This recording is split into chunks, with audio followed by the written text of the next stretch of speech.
I think the misunderstanding is this. They see guys our size and they're like, well, you guys are lean all the time. I see your abs all year round. So you're not getting fat. So what are you talking about? But there was a period of 5 years where I did get fat. Like, you have to build this amount of muscle somehow. And then when you start building this amount of muscle, when you get to 220 lean, 230 lean, 240 lean, 250 lean, then it's harder to get fat. Yeah. But there was a lot of years between the ages 20 and I'd say 27 or 28 when I was coming up, where I was gaining, like, I looked like a fucking slob. My wife just told me yesterday, she goes, you know, when I met you, you look like a fat pig. I go, well, I still had some abs in my, you know, I could still see my abs. She goes, no, I couldn't. She goes, the first off season me and you were together, there was no abs in your fucking. Listen, my very first prep, the start of my off season, I was a pound heavier than I am today. Oh yeah, there you go. Yeah. You know, and James, do you remember back at Christmas, we were in the posing room in Muscleworks, me, you, and Luke. We almost had that conversation, right? Yep. Where we spoke about, like, fuck it, you've got to get fat. You do, one time you've got to get fat and change your body, force your body to be a different. Yeah. You do. It's funny. That's not, what. Go ahead, James. If not so the leverages in the gym to allow you to move more load to then stimulate more muscle. Yeah. Growth. It's like, funny. You know what I mean? Being heavy lets you lift more. Yeah. Patrick said to me yesterday, I had Patrick on the podcast yesterday. Okay. And I like the terminology he used. He goes, you almost got to force the body violently to change.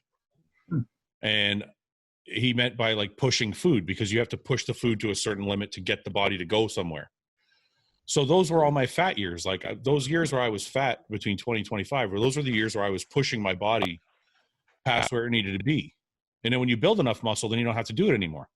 Body's inherently lazy, right? Or it's very efficient, whichever way you want to look at it.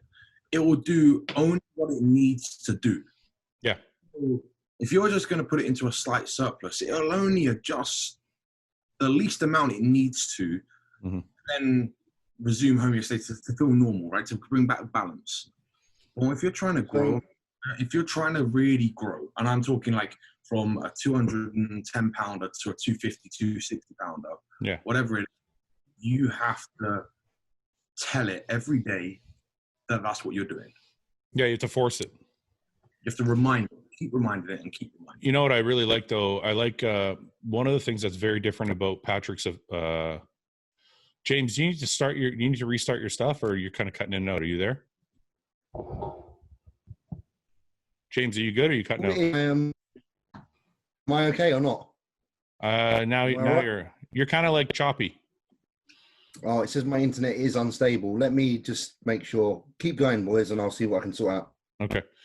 Sorry, guys. Anyway, like I was saying, one of the things I really like about Patrick's approach is he talks about pushing the calories really hard and pushing your body past where it wants to be and forcing it. But then he also says it's important to do a lot of mini cuts so that you don't get fat. So it's kind of like he's doing both things. It's almost like Patrick's approach is kind of like mine and Greg's. He's saying, like, look, you need to push your body to a place it's never been before, but it's not good to get fat. So every once in a while you need to pull it back so your fat levels don't get out of hand. It's like 2 steps forward, 1 back, 2 steps forward, 1 back. I think that's kind of his approach, which is honestly, it's kind of like what I'm saying, and it's like what Greg's saying in one package. Yeah. But ultimately the point I was trying to make is that that pushing, that forcing is what I was kind of trying to get at. So anyway, I just wanted to cover that. James, how are you doing, man? Your diet? I know, Ben, you said you're kind of dying right now. James, are you dying? Or are you still going strong? Still good at the minute. Not a lot changed. We've done a few low days this week, but my weight's holding pretty nicely. So no changes to report. Seems all right so far. You look a little leaner. I don't know, your face looks I am a little bit, but just the same weight. I haven't really changed. So Patrick's really happy. We did we caught up yesterday, and he just said, yeah, body composition's improving, but weight's holding. I'm not going to moan. So yeah, fingers crossed. Ben, you're not as happy as James is. No, we had a conversation this morning about this. I did my pictures today. Justin actually just got back to me. He's happy. He just the hit is annihilating me. Why don't you? Sorry, can't you just ask him to do steady state? Is it really that big a fucking difference? He wrote a thing on there that's, he said, let's keep pushing with the hit, and as we get you closer, we'll switch it across to steady state, the leaner you get. I don't mind, like I said to you, I don't mind putting the work in. I just don't feel like I had as much change this week as I did. You know what I mean? Well, you don't see what you're hoping to see. That bit was I was pretty busted last night. I went to bed. I missed my last meal. I went to bed and slept 14 hours. But the bit that was bothering me is my training has suffered. That's the bit that I'm reluctant to say is acceptable. You know, it feels like it's a little too early for your training to suffer because you're still 7 weeks out. 8. Yeah, see, I get that too, but not till I'm like 2 weeks out, 3 weeks out. Yeah. Inside 4 or 5 weeks, if I'm dragging ass and I'm just going through the motions in the gym, that's fine. I'm not, I expect to be starved, hungry. I expect to be low energy. This far out, it was concerning. I won't lie. Yeah. You need to shit as of Monday. And like I said to you, I went in and benched on Tuesday, and then after I benched, I was like, I'm not going to pick up a free weight today. And I did everything machine. I just had nothing in me. I couldn't grip. You know when your grip go, you just feel weak in your hand. Yeah, that's when you know. Something's off. But I'll keep doing what I can. But everything you're saying, the training, the loss of appetite, all that, it all points to like overtraining. All of it. It sounds like you're just doing way too much and with not enough food. Well, he bumped my food up on my high day, my high day was 970 grams of carbs, right? Yeah. With a milk. And he said, have an extra 200 on that day. I'm like, I'm struggling to fit those 1,000 grams in anyway. So you only have one high day a week? Yeah. See, the only thing I can fall back on is I know Justin's fucking super smart, so I would just listen to him. I'm not being a bitch. I'm not looking for a way out. I'm just letting you know right where I'm at, how I'm feeling, what I'm seeing, and what I'm, I am happy to carry on pushing. Just, I need you to be aware of everything that's going on. And then if you decide, let's keep pushing, okay, well, let's keep pushing. Yeah. I'll do what I'm told to do. Yeah. I had Patrick on yesterday, James, and I got all the secrets now. Was it a good episode? Did you have a good time? Actually, yeah. I learned quite a bit. Like, we talked a lot about the calorie surplus thing, which was a little bit eye-opening because I like what was his opinion on the surplus, like the amounts versus what we were saying and what Duche was saying?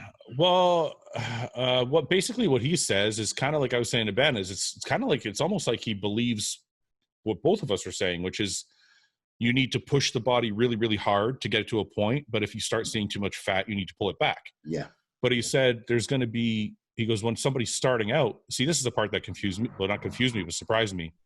He said when someone's starting out, those calories need to be pushed even harder than when somebody's not harder. Sorry. He said when someone's starting out, those, the pullback periods, the mini cuts, are going to be more frequent, and they're going to be longer because somebody starting out is going to gain fat a lot faster. Okay. Yeah.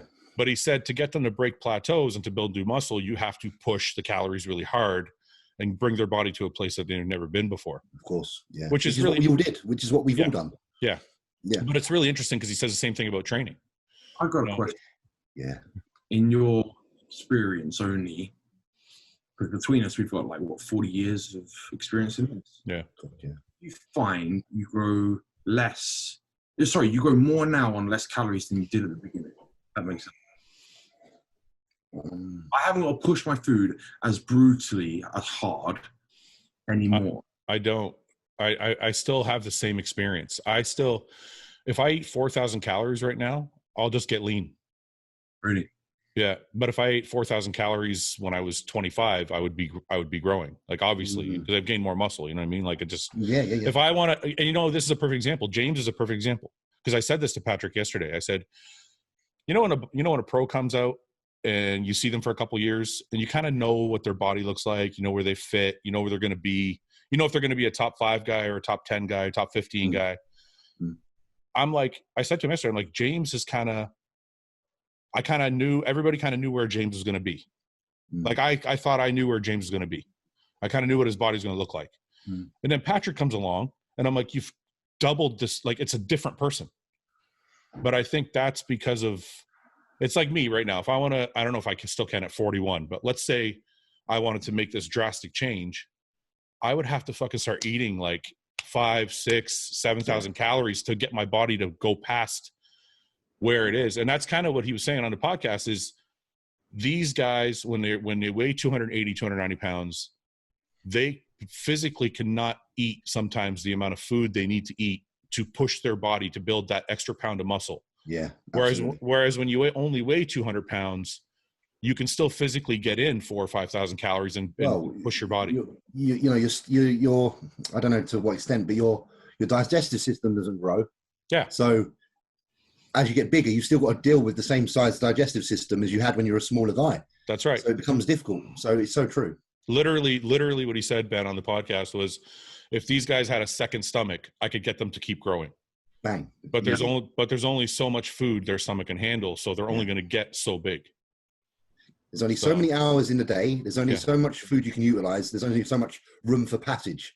And if you can maximize that passage, that's when you get the most result. But it's really difficult to know what is the maximum someone can cope with. Yeah. Well, you know what I found very interesting about his approach is it's different from very, very many coaches in the sense that I've never worked with a coach who is like, we're going to change your training this way to make your body utilize more food. Like most guys, most coaches in the off season will say, okay, here's 5,000 calories. Yeah. And if you can't eat it anymore, they'll say, oh, add in half an hour cardio every morning and your appetite will get better. And then you can eat more food. Yeah. Patrick's approach is no. Let's fuck with your training and make it so much harder that your body is starving for the food. Yeah. Well, Milos did that with me. Yeah, I've never worked with Milos, so maybe that's why, right? But I've never heard a coach say that or worked with a coach that has done that. I think that's a very wise thing to do because it's like create demand. Yeah. And create demand with the fun stuff. We all love to be in the gym, so you might as well make that the part that creates the demand. Instead of saying do another half-hour cardio, which is the bit we fucking hate, get in the gym for a little bit longer or do a few more condensed sets that require a little bit more of your effort. Well, that's it. Right. Sorry, go ahead, Ben. This had me training 9 times a week. And I was pounding. Yeah, but wait a minute.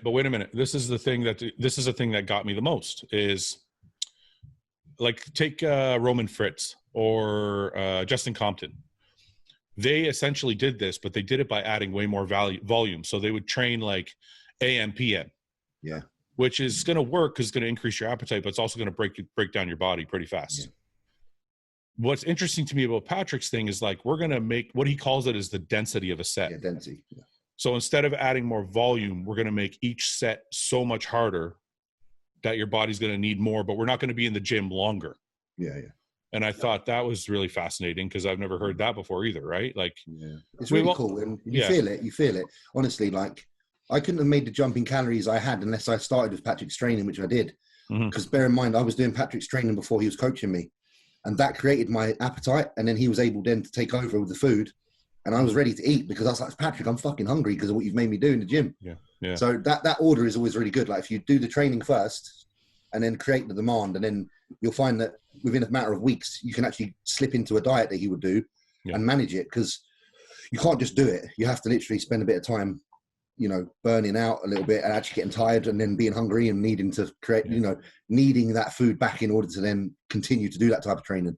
Yeah. He said that yesterday too. He said it's not going to happen on day one. You got to kind of work through it and your body will start to need more as you go. Anyways, listen, if you guys want to check it out, the podcast I put up this morning, it's on the channel. It's fascinating. Like I'm going to check it out because I really enjoyed the first one. Yeah. He's just like an encyclopedia, man. And he's so good at explaining things in like bro science terms. Yeah. That you can pick it all up and you know exactly what he's talking about. It's not over your head. You know what I mean? Yeah. Do you know what? Like, and I'm not trying to kiss ass. He's just a really good man. Like, the guy speaks 5 languages, for God's sake. Like, does he really? Yeah, like he just makes effort, like in all things in life, in all aspects, to be a better human. And I think that's the trait that is most attractive about a coach, is if they, you know, genuinely want to be good at what they do. And he wants to be the world's best coach. He says it every time to me. Yeah. And I think he will be. I honestly think he will be in time. Well, like I said, I mean, you see a lot of coaches that take guys that are already great and they make them like 5% better. But it's not often that you see guys that are already great and then they're like, all of a sudden these guys are already great, but he's made like this jump. That's not normal. That's not normal to see at our level. You don't normally see a guy. You don't normally see a guy that's already a pro for 2, 3, 4, 5 years make a sudden, like a dramatic change, right? Definitely. So, definitely. Anyway, so you guys are doing good. Weeks are good. Everything's good. Decent. What's on with you? Huh? What's that? How's your diet going? I feel great, man. I'm stuck at 280 and my body's just transforming. Like, you know, it's funny. I'm going to tell some things that I didn't want to say earlier, but now I can say them because I feel better. So when I started the prep, I would like do my front relax, you know, after my workout, I would pose and my shoulders were like sloping. Meh. I had like, they were like on this angle. Yeah. And now they're fucking back. The cap is back. Yeah. So just little stuff like that, man. I was like, because for a while I was like, I don't think this shit's going to come back. And now like every week I'm noticing things are starting to click again. So getting leaner, but my weight is staying the same. So I think I'm going to be, if I do end up getting on stage, I think I'll be a little smaller than I was previously. But if I can get my waist down in size, then I think overall the proportion will look similar, right? Yeah, absolutely. So we'll see. We'll see how it goes. I still haven't like 100% guaranteed the show. I'm going to wait till I'm like 3-4 weeks out to. The good thing is, like, regardless, as a business venture, it's a great move anyway for you, because whether you compete or not, it's going to be an opportunity to show the people that are maybe new to the range that this is what you can do and what you know how to do. Yeah. But also, it's great for like images and stuff like that. So if a show comes, that's a bonus as well, which I hope it does, because I want to see you compete. Yeah. But it's also just great to see someone who's a CEO of their own company walk the walk and talk the talk, you know?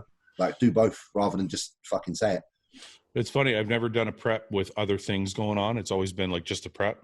And you asked me about my diet, and I'm actually like not even thinking about it because I'm more excited. Every month, like this month we broke our record from last month. Like we're just every month the company is doing better and better. So I'm like, the diet seems easier because the actual focus is my business. Yeah. If that makes sense. I'm probably the busiest I've been during a prep, because certainly my first 2 or 3 preps, I was actually signed off work, right? After so I decided to compete because I had nothing better to do. Yeah. And it's hard when you're bored. Yeah. When nothing to do, dieting sucks.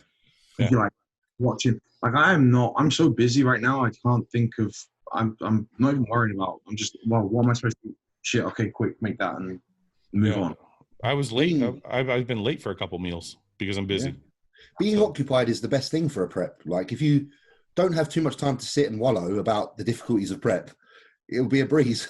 Yeah. It's when you sit there and stew on it, like, oh, fucking hell, I'm prepping. Dude, you're right. Because my whole career, you know, I had contracts. I didn't have anything to do. So I would eat, and then I would stare at the fucking time. And I'm like, okay, I got an hour and 55 minutes to go. And I would just count the minutes. And also, when you do that, you feel like you're a slave to the time. Oh, so you feel like you can't go anywhere or do anything because you're like, I've only got an hour and 50 minutes. It's a countdown. Yeah, it's totally true. Yeah. What's that? Ben, did you cut out? Did we lose Ben?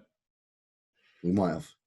If it's not him, it's me. It's one of the two of No, us. I got. No, what's wrong with you guys? I got you. You're okay, James. There you go. There you are. What did you say, Ben? I said I actually have to set a schedule, like an alarm on my phone after I train, to make sure I hit my meals on time. Because if I don't, I'm not being up too late to get them in. I'm not eating food. It's just too much to do in the day, you know. Yeah, I hear you. I have found, I'll tell you boys now, I have found on like Patrick's very high days that sometimes I have to literally do that. It almost drags into the next day. What's Patrick's high day? Like, how many calories do you have to eat? So the high days, it's around about 850 carbs. And it's like 6 solid meals and 2 shakes. Okay. So it's, I don't know, but then fitting training in as well, it becomes a stretch. Yeah. So often I've like had every meal, say bar the last one, falling asleep. Then I wake up at like 3 a.m. and I have to have the last one. Yeah. But you know, you do what you got to do. But I do find that's what happens on the high day quite often. You know, I've never ever done a diet that had. I think I've only had 7 meals a day a handful of times. I've never done a diet consistently with 7 or 8 or more meals. I don't even know how you do that. It's fucking hard work. I'll tell you. Yeah. But I'm glad because like the lower day that we have now is only 6. Oh, okay. So it does balance out. It's quite easy to fit in. Yeah. You know, when I was working with Milos and he did my peak for me, it was including shakes because he does amino acid shakes in between meals. Like does pulsing aminos. Yeah. It ended up being 13 like feed intakes a day. I was like, I'd have to get up at 5 to start and I'd finish at 11. Dude, and I'd finish eating because I didn't meal prep. I hate meal prepping. I just cook as you go. Yeah. I'd finish eating and sit and wait for like 20, 25 minutes. But shit, I gotta start cooking again.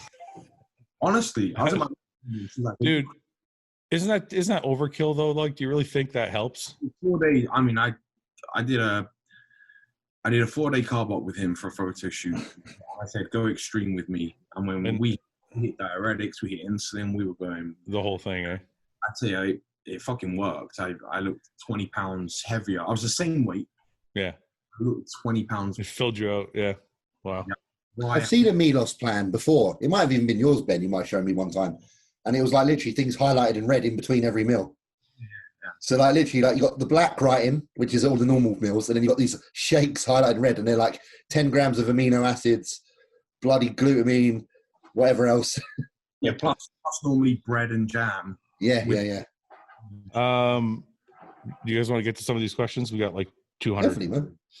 I'm gonna take the first one from Antoine. Oh, wait. Antoine asked the question. He gets IFBB courtesy. He says, "Would you accept the gains of 2 inches on your calves and your arms if you had to lose 1 inch on your dick?" I haven't got anything to spare there. He doesn't even. It depends how much you got to play with in the first. That's what I was gonna got a big old. I can't afford to lose even a centimeter, to be honest. You're a fucking liar, James. I'm honest. James probably walking around with a baseball bat. You know? No. I'm all right, but I'm not that fucking long. I heard that's Evan. You heard this, Evan? No. You not Inside info. You not heard that story about Evan backstage? You've probably seen it. What? Apparently, he just walks around butt naked with his horse dick out. Who? Evan? Senapani. No, he doesn't. At every show, or just one? He did it at one show. No, maybe not every show, but I know he's done it. He just walks around with his big tongue out. I've competed with him 2 or 3 times. I've never seen him walk around naked. You didn't even check it out, did you? You didn't check his size. Well, it was hard to miss. He walked by and I just saw this huge. So wait, so he is huge. So he is. You confirmed he's huge. I don't know. You've confirmed. I don't know that. All I'm saying is that sounds like a rumor that he walks around naked with his horse dick out. I don't know if I've ever seen that. Evan seems way too reserved to do something like that. He seems. I don't. There's a dark side to every man. I want to know whether that's true. There'll be someone that can confirm that. Well, I'll just ask him on the podcast next week. You just ask, he'll answer, surely. And he'll come on and we'll ask him. We'll be like, "Do you walk around naked with your horse dick out?" Anyway, back to the question. So, James, you're a no. No, definitely not. Definitely Ben, you're a no. I think I could spare it. Not because I'm walking around with a baseball bat. Because 2 inches is good though. Let me just say, how can I say this? My wife is small. Let's just say that. I think I could. Pretty bottoming out. So I think I could get away with it, and she would still be happy. See, bodybuilding to me is not essential, so I'm okay. Yeah, but I'm saying my wife would lose 0 pleasure. So I would rather have the fucking 2 inches on my arms. These arms and calves, though, isn't it? Yeah, and my calves. That is decent, dude. That puts me in the top 10 at the Olympia. Top 3, man. Top 3, bro. Yeah. Because think about it. Now I'm in the top 10 at the Olympia. I got all this fucking money. whatever I lost in the bedroom, I can make up for with fucking material things. This is it, man. Gucci bags. All right. That's right. Gucci bags and private jets. I'd be like, what do you want, honey? You want Gucci bags or you want a bigger dick? It's not, most women after 13 years of marriage, they're going to take the bag. This is true. This is true. 30 handbags. All right. So I am saying yes. You guys are both saying no. We'll move on. You and Luke already answered this epic question, but need to know their opinion. Would you rather? Oh God, come on. What is it? I don't know why this keeps going. Why would you ask this question again, Evan? That's not Evan Senapani. It's a different Evan, but he says, would you rather blow a man until he finishes or be a strict vegan the rest of your life? Blow a man once. Yeah, you and Luke are like on it. You're like, yeah, for sure. Didn't even think about it. You're like 100% I would. Where I'm at. I'm not doing it for enjoyment. I'm doing it so I don't have to be a fucking vegan. I don't know if I could do it though. Yeah, you could. Imagine how you'd feel. Like I could say I could do it, but I don't know if I could actually do it. I do hit cardio every morning. That sucks. Just comparing yourself. Yeah, I don't know if that's the same. Yeah, I don't know if that's the same. Like, you gotta make sure you're fucking good at it so you get it done quick. That's what I asked Luke. I'm like, and I think James, you're on that podcast. I think we were talking to Luke about it. I think I was actually. I was. And I said what I said about it. And I remember, what did you say to Luke? You said, what did he say? He said, I'm gonna put. Well, he just puts his thing through the wall, and you're like, no, you got to look at him. Yeah. He tried to say something about a little hole being in the wall and they can just poke it through. It's like, no, man, like a glory hole. Yeah, that's not the deal. That's not the deal. I'm gonna say the justification I've got in my head is sucking a man's dick isn't gay. Enjoying it means you're gay. But what if you do enjoy it? What if you do it because you have to? You're like, this is my thing. You win because you've enjoyed it. You give a shit. Win. Yeah, you win. You never know. Might be the way you're meant to go. You're like, something new in my life. I didn't know I like this. Luke and I, we actually had the conversation. He was like, Luke said this, I'm sometimes jealous of bisexuals because they have all of the options. He said that to me too. Yeah. It's like, you're not limited by anything. You can find this attractive or that attractive. Well, you're not limited by anything. You're not limited. You can do whatever you want, Ben. We'll still love you. I think if you did it, you'd have to be like, is it better that it be a stranger or someone that you're really like close with as mates? If I had to do it, it would be for somebody I'm never ever going to see again. Yeah. Really? Okay. Yeah. I thought it could be like a little mate secret.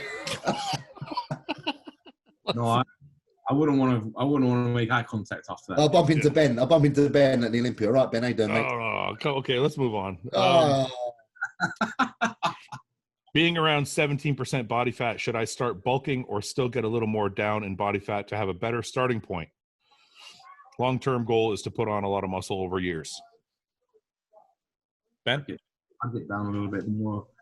The leaner you are, the more sensitive you are, and the better you position you are tomorrow. How do you feel about this? What if you're this kid and you're 17%, right?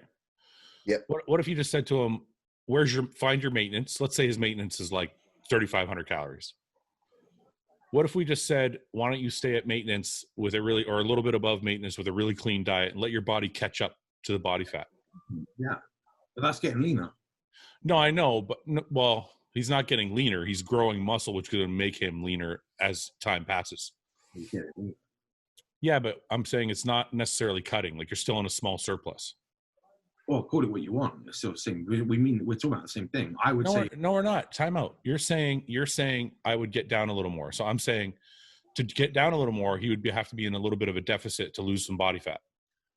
What I'm saying is he stays in a surplus, but with all clean food and lets his body catch up to the weight so that as the muscle grows, he gets leaner. Does that make sense? Yeah, I get that. We're saying the same thing. We're saying reduce body fat percentage. No, we're not. You're saying go on a diet and lose more weight. I said the leaner you are, the more sensitive you are, right? So if he's 200 pounds, right, and he's 17% body fat, yeah, and he stays at maintenance and he stays at 200 pounds, and now he's 10% body fat, he's leaner. Yeah, agreed. But he's okay. But I'm talking about his diet, right? He's asking basically, should I lose more fat before I start bulking? Yes. So you're saying he should go in a deficit and lose more body fat? I didn't say that. I said he should lose fat. He said from 17%, should I push and bulk? I said no. Right? He said 70%, should I bulk? I'm lost. I think me and you, Ben, are saying the same thing. We're using different terminology. That's what I said. We're saying the same thing. Yeah. So basically what I'm saying to this kid is, okay, if you're 17% and you're 200 pounds, let's hypothetically say your maintenance calories are 3,000. Yeah. I would stay at 3,200 to 3,500 and just let your muscle grow, and that will make you leaner. Right, but we're saying the same thing. Yeah. Yes. But I think the way you said it, when someone writes this like that, like, should I lose more weight before I start bulking? I think he means, should I reduce my calories under maintenance and lose more body fat?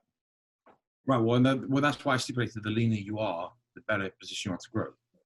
But you're not saying he should be in a deficit. It can be get leaner however you see fit. You know. You're just confusing this kid now. No. All right. Do what Fouad says. No, that's not what I'm saying. That's not what I'm saying. That's not what I'm saying. Okay. I'm asking you to give him a specific, based on a hypothetical, if that makes any sense. Based on a hypothetical 3,000 calories, what should he do? You're the coach. I'm not saying I'm right. I'm just saying, what do you think he should do if 3,000 calories is maintenance for him? Right. Huh? Have him try to hold his weight and recomp, yes. So where would you set his calories if you were his coach? If maintenance is 3, I would put him at 2.9. Okay. See, then we are saying something different. You are. You're saying let your body catch up with the calories. Yeah. And you're saying reduce the calories subtly. Yeah. We're saying something different. And I'm not saying you're wrong. I'm just saying we have a different approach. No, my calories would be the same for the whole week, though, as yours. No, because you're saying 2,900 for the week. And I said, I must have cut out. I said on 2 major body parts, I'd set him high. Oh, okay. I see what you're saying. So overall, it would work out. 3.2 a day. So you're basically saying a calorie or a carb cycling approach is probably the best idea because you can lose some body fat while still gaining some muscle. Yeah, like you don't have to be in a deficit every single day with body fat, right? Okay. Versus equally, you don't have to be in a surplus every single day muscle. Yeah, We go through phases within the week. Okay. No, that makes sense. See, that's why we have to go out, talk it out, because I need to know what you mean. That makes a lot more sense. I'm just going to tell you guys, while we were talking about this diet, I've been writing yellow post-it notes to the missus because I didn't want to disturb our talk. So I've been giving her orders for my next meal. So just letting you know, if people noticed I was looking down and writing, it's because I'm literally writing what my next meal is, and Yannicka's politely offered to prepare. I wish I could do that. Where's my wife? You weren't measuring your dick just to check that. JP went over. Summer! I got to get her to, I'm going to write down what I eat and see if she'll make it for me. I WhatsApp Denise. I'm like, I just text her when I'm here. I was going to, but she's literally right next to me, so I thought I might as well yellow post-it note. Okay. Where the fuck were we? Did I lose my spot? Next question. Would you rather once a day get brain freeze, stub your toe, or bite your cheek? That's all shit. I hate all those. Biting your cheek is the worst. That because you bite it again after because you make it swell. Because if you stub your, sorry, what did you say, James? Ben? It's stubbing your toe and biting your cheeks suck. Okay, but wait a minute. If you stub your toe, the pain is there for like 5 minutes and then it goes away. If you bite your cheek, that shit stays with you for like a week. Stays fat. Yeah. I gave myself a spiral fracture in my metatarsal from stubbing my toe on a fucking sofa. Well, that's breaking your toe. That's not stubbing your toe. It's got to be brain freeze, guys. Temporary. Yeah, I would have brain freeze. Yeah, I would do the brain freeze for sure. Fouad, do you have, I don't think you have this drink, but we used to have a drink called, what was that? Slush Puppy. Do you remember them, Ben? They have something over here. What do they call it? It's like, you know when you go to the cinema and they have got like the blue or the red ice. Yeah, they just call them slushies. Okay, yeah. So I used to love those as a kid, and I used to get brain freeze every time. Yeah. Love them. Yeah, I would take that over for sure over the stub your toe or the bite your cheek. There's probably someone out there that's got a bit of an addiction to that, because it's like, you know, like people like things. They just purposely give themselves brain freeze repeatedly. All of the day. James, You can imagine it, can't you? I can see that. Let's see. And I bet there's even worse. I bet there's people that brain freeze while doing sexual activities. No. It's like asphyxiation, but with brain freeze. Yeah, you're trying to tell us something here. So it's feet and brain freeze, right? Like, you could literally have a list, couldn't you? Imagine like all the things you could do crossover. Why What did she say? Yannicka said that eating an ice lolly and then kissing is good. When you have a cold mouth, how do you know about that? Who was this? How did you know that? Well, so apparently eating an ice lolly and then having a smooch is good. Well, Luke used to say doing a mint and getting a blowjob is not as great as he thought it would be. Yeah, rubbing deep heat on your dick, that'd suck. That is what it would be like. I never tried it. I'm going to see if I can get that worked into my next session. Just pop a Mento. Yeah. Even on the side. What is your most successful off season, and what factors do you attribute to it? Anyone want to start? I would say this one. I was just going to say, this one, we're witnessing James's best off season. Yeah, and again, like you said, it's a combination of a lot of things we've spoke about in this podcast. It's the creating the demand with the training, and then that making you being able to eat fucking shit ton of food of good quality. Like those two things together, because let's be real, like the anabolics haven't changed; they're no different. It's the same old shit. Yeah. So the two factors that have complemented everything the most is the demand and the food that respond to demand. So, you're saying that drugs aren't the secret to all of this. Drugs aren't the secret. You know what's amazing though, Ben? He has to say that because I've seen already in some comments that on videos I posted that people are like, yeah, James must be doing a lot more stuff because he's a lot bigger. And I'm like, it's not that fucking easy, or else everybody would just do more shit. Yeah.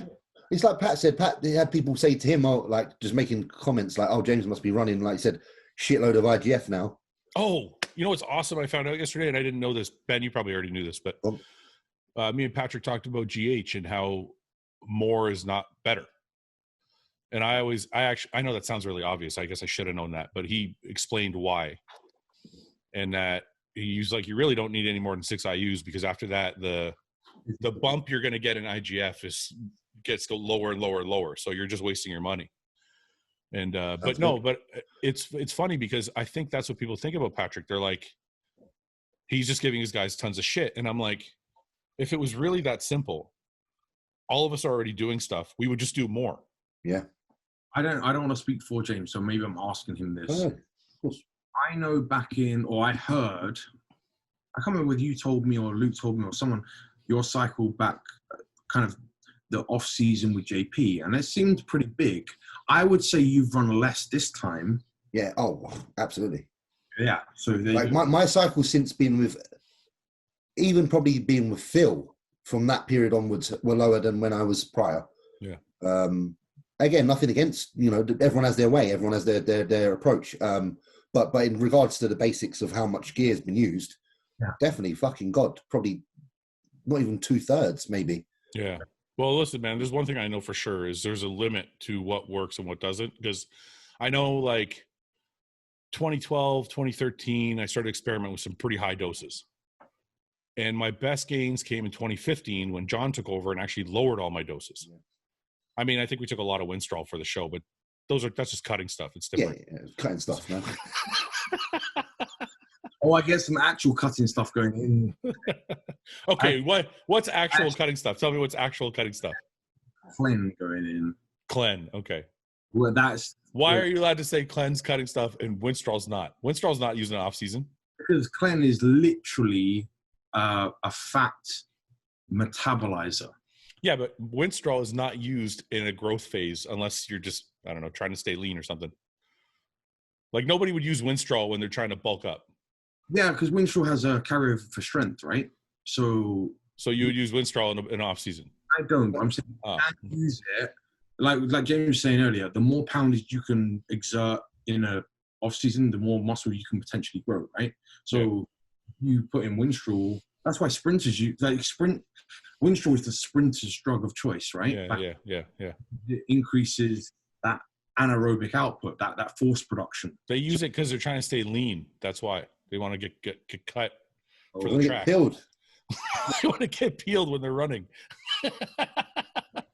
They want separation. All right, maybe it's fucking old school, but when someone's, I have to have classifications for things. Fucking comments I got with, oh, you must have put in the cutting drugs now. With my page, I was like, oh.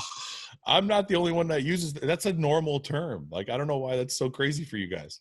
It's not crazy, to be fair. Like I say, when my friend Steve Avery used to help me, he's from the old school, and that's how we kind of worded it. There was different phases of a diet, and 6 weeks out, it's time to do the cut. He's like, go on, get the Winnie, get the trend. Fuck you guys, man. True though, I get you, because we did. That's what the older school guys do. Say. We both know what you meant. We were just but I don't know what the new school guys say. Like, what do you say? Like something stupid, probably that's very long. Yeah, something overcomplicated. The fucking maintenance of muscle mass was fucking blah blah blah. Like, I get all the bullshit that we don't want to hear. I don't give a fuck. Yeah. The thing that's bothering me the most lately is how much depth everyone goes into the training talk, like stability and then execution and blah blah blah and output and force and all this fucking nonsense. But wait a minute, when you listen to Patrick though, it's pretty complicated. Yes, but he doesn't literally like do a video of training and then almost like describe it like it's a fucking car engine. Yeah, he describes it very like like you said, in a bro manner, so we know what he's on about. But some of these people, fuck me. But that's their marketing tool, right? They're trying to seem... you fall asleep before you finish reading the paragraph. Yeah. There is narrative right now, and it's probably because we have access to more information, where people are overcomplicating shit, right? And I'm like, at James's level, at your level, I get it. You're looking for that 0.5%. Yeah. I can't tell you the amount of kids that have written me, like DM me, hey man, I'm like, I know you're busy, but, and then I get this fucking. Yeah. Like, take 10 steps back. Yeah. You are way overthinking this shit. Like, cover the basics. That'll get, and we've said this, like Luke used to say, what does he say? Broad strokes. Broad strokes, not defined strokes. What do you say? He did word it like that. It was like the broad strokes and, focus on those. I can't remember the exact. Yeah, I can't remember the exact terminology. It was a good saying. I just remember that. Yeah. It's like these young kids that weigh 200 pounds, 180 pounds, whatever, and they've been training for a week. And you're like, you're not there yet. You're really not. Yeah.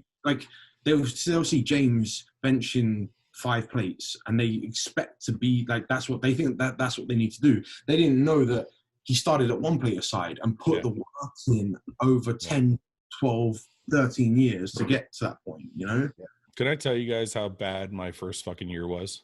Like, dude, the first year I was bodybuilding, I think I was 192 at my first show. I was 202 at my second show, and it was only 6 months later or 8 months later, something like that. So I put on like 10 pounds, but that's what happens when you're a beginner, right? You start doing a little bit of gear. You respond really well. Yeah, everything starts going, right? So I'm training my ass off, or what I thought was training my ass off. But my food was ridiculous. Like, just, I thought like Chef Boyardee was like a good source of carbs. And like, those Hungry Man dinners you get, the frozen dinners? Yeah. Me and my boys would go buy those and throw them in the microwave and be like, okay, I got 6 ounces of steak. Yep. And it's like just this dog shit fucking frozen. I used to do the same for it. I used to get like tins of chili. Yeah, but that's what I mean. Like, right now, there's so much information. There's no excuse, is there? That these guys, but it's no excuse. But also, these guys that are just starting out, they're way overthinking it. They are overcomplicating massively. Yeah. You can get in pretty good shape just from work. Like, your diet might not be perfect, but if you put the fucking work in, a lot of you guys are like, oh, I want like to do things the smart way and the right, and they're that's fine and good, but they're skipping over the hard work with that. Mm-hmm. They want to fast track to a quicker way to do it. Maybe if they eat organic meat, they're going to get leaner quicker. Mm-hmm. No, you still got to go and do the other shit. You still got to go and put the work in. You you need to be able to go in the fucking gym and like being sore and like being hurt. And that's what most people lack. They don't want to get under something that's going to cause them discomfort. And that's the biggest fucking pussy move and that's in bodybuilding lately, which, you know, I had someone messaging me the other day, boys, and they were like, just wondering if you can help me. I want my profile to be more, I want more followers on my profile. And I was thinking, what are you doing? So I checked his profile and he's a bodybuilder. Yeah. He says he's a bodybuilder. I just messaged back. I said, mate, like, if you just focus on the bodybuilding itself and actually get good at it, in time, people will follow you. People want to know what you're doing. But until then, focus on that shit. And that just shows what people are like now. I said that to a guy when he asked me about sponsorships. He's like, you know, I want to be sponsored by your company and this and that. And I want companies to call me. And I said, look, I went to his profile. I said, look, you're not ready yet. You need, like, you know, a little bit more size. Yep. I'm like, stop worrying about sponsorships, man.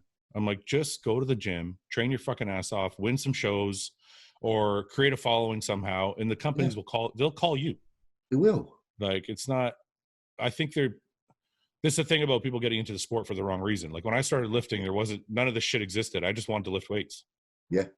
And I think now people are getting into it because they're like, oh, I see, you know, Bradley Martin makes tons of money and I can make tons of money if I look a certain way. They're doing it for money, or they're doing it for recognition or attention, or they're not doing it just because they like it, right?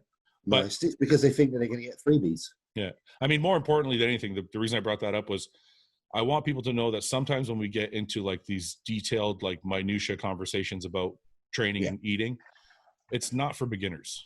Like, if you're a beginner, you can just go train your ass off. And dude, I used to eat Kraft dinner. Kraft dinner was my carb source. Like, I'm like, Kraft dinner and ground beef. I'm going to eat that 5 times a fucking day. And I was growing. I was like, so you just need to simplify things sometimes.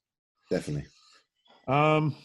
What do you think your biggest setback in your career was? How did you overcome it? James, have you had a setback in your career yet? I have, and I was thinking about it earlier, but I can't. For some reason, this question came to my head earlier, and it slipped me. But I do think it was. Give me a moment. I want to hear what Ben has to say because it might kick something in my head. Because there was for some reason I was thinking about this today. Yeah, go ahead, Ben. I've had too many injuries to list, but I think the worst thing that that's impacted me that I'm struggling with now is getting sepsis. And then that's left me with some kidney scarring. Okay. You have to be very careful. Like injuries, there's always something hurting, right? But you work around those and it just is what it is. The sepsis thing I find very difficult because I then tend to be slightly more inflamed. I have a slightly more inflamed look to me, and I have to be careful with things I run. I have to be a lot more mindful of it. That one's been the biggest impact negatively going forward. My other injuries, the bike accident, actually was a good thing. Like, it left me beat up and out of work, but it reset my life. It reset my life, and I used it as a positive thing. And I wouldn't be where I am now without that. But the setback has been the sepsis. Yeah, James. I think a setback I had, and it was a silly one. I left the coach too early when actually we did well. Remember when I worked with Nathan Harmon, Ben? Like, we did well, and I had an offer from Neil Hill. And I decided to jump ship because obviously who doesn't? But it didn't. How surprising!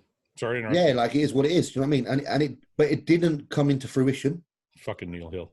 It didn't come into fruition for whatever reasons, and I wasted basically this relationship that I built with a coach who done me justice, and I won a British title with. Which now, like, if Nathan Harmon ever listened to this, I'm kind of sorry because we had something good going. Yeah.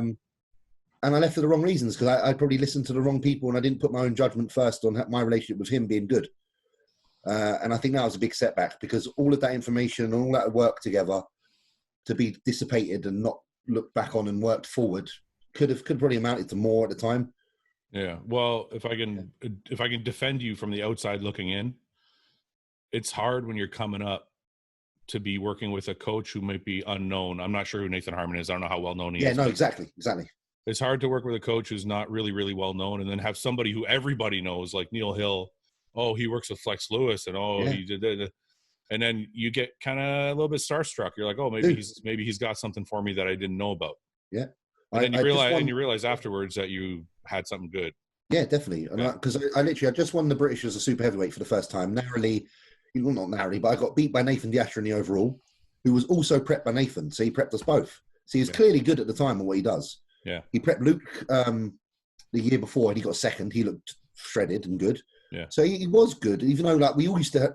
The problem is he built a bad rep, and we all judged him when we shouldn't have. And I feel bad for it now, if I'm honest, because he'd done a great job with us, and I think he acted a certain way away from you guys that wasn't. Yeah, that. But then and then the unfortunate thing is that as an adult, I should have just treated him on how he treated me, and he did treat me well, and I am sorry now. Yeah. I had a similar, I don't know if it's the same kind of thing, but as a coach, I had someone leave me quite recently actually, and I was shocked because he's one of my better guys, someone that I've been with for like 2 or 3 years now, and every time I'd get excited and I'd show Denise's pictures and I'm like, God, this kid is like, and everything we got, and he left me and he was like, I can't ask anymore. I just feel like I want to learn something different from a new coach. And I'm like, okay, but like, I honestly couldn't have asked for any more over the last 2 years. He went from nothing, like he's a classic guy and he looks phenomenal. I did everything I asked, was always super happy. And so it was different. Like from my point of view as a coach, I was a little like who did he end up going to? I have no idea. He didn't say. He didn't specify. He just said, and he even left the door open, like, at some point I might come back. I'm like, well, it was confusing to me because I'm like, well, if you're onto a good thing, why? It's that grass is greener, right? You just want this. I'm achieving this amount, but maybe with someone else I'd achieve this amount. Yeah. You never know. So I understand it, but from the other side of the fence, it was I was like, it was confusing. Yeah. Well, that's why I have sympathy for Nathan, because I think maybe he felt that way. Because imagine just you just win 2 British titles with 2 bodybuilders, and then the next year they're not with you anymore. Like, so I have sympathy, and I do have, I suppose, a little bit of regret in that, because I just think he delivered what he promised, and as a wise and older man, I can see it now.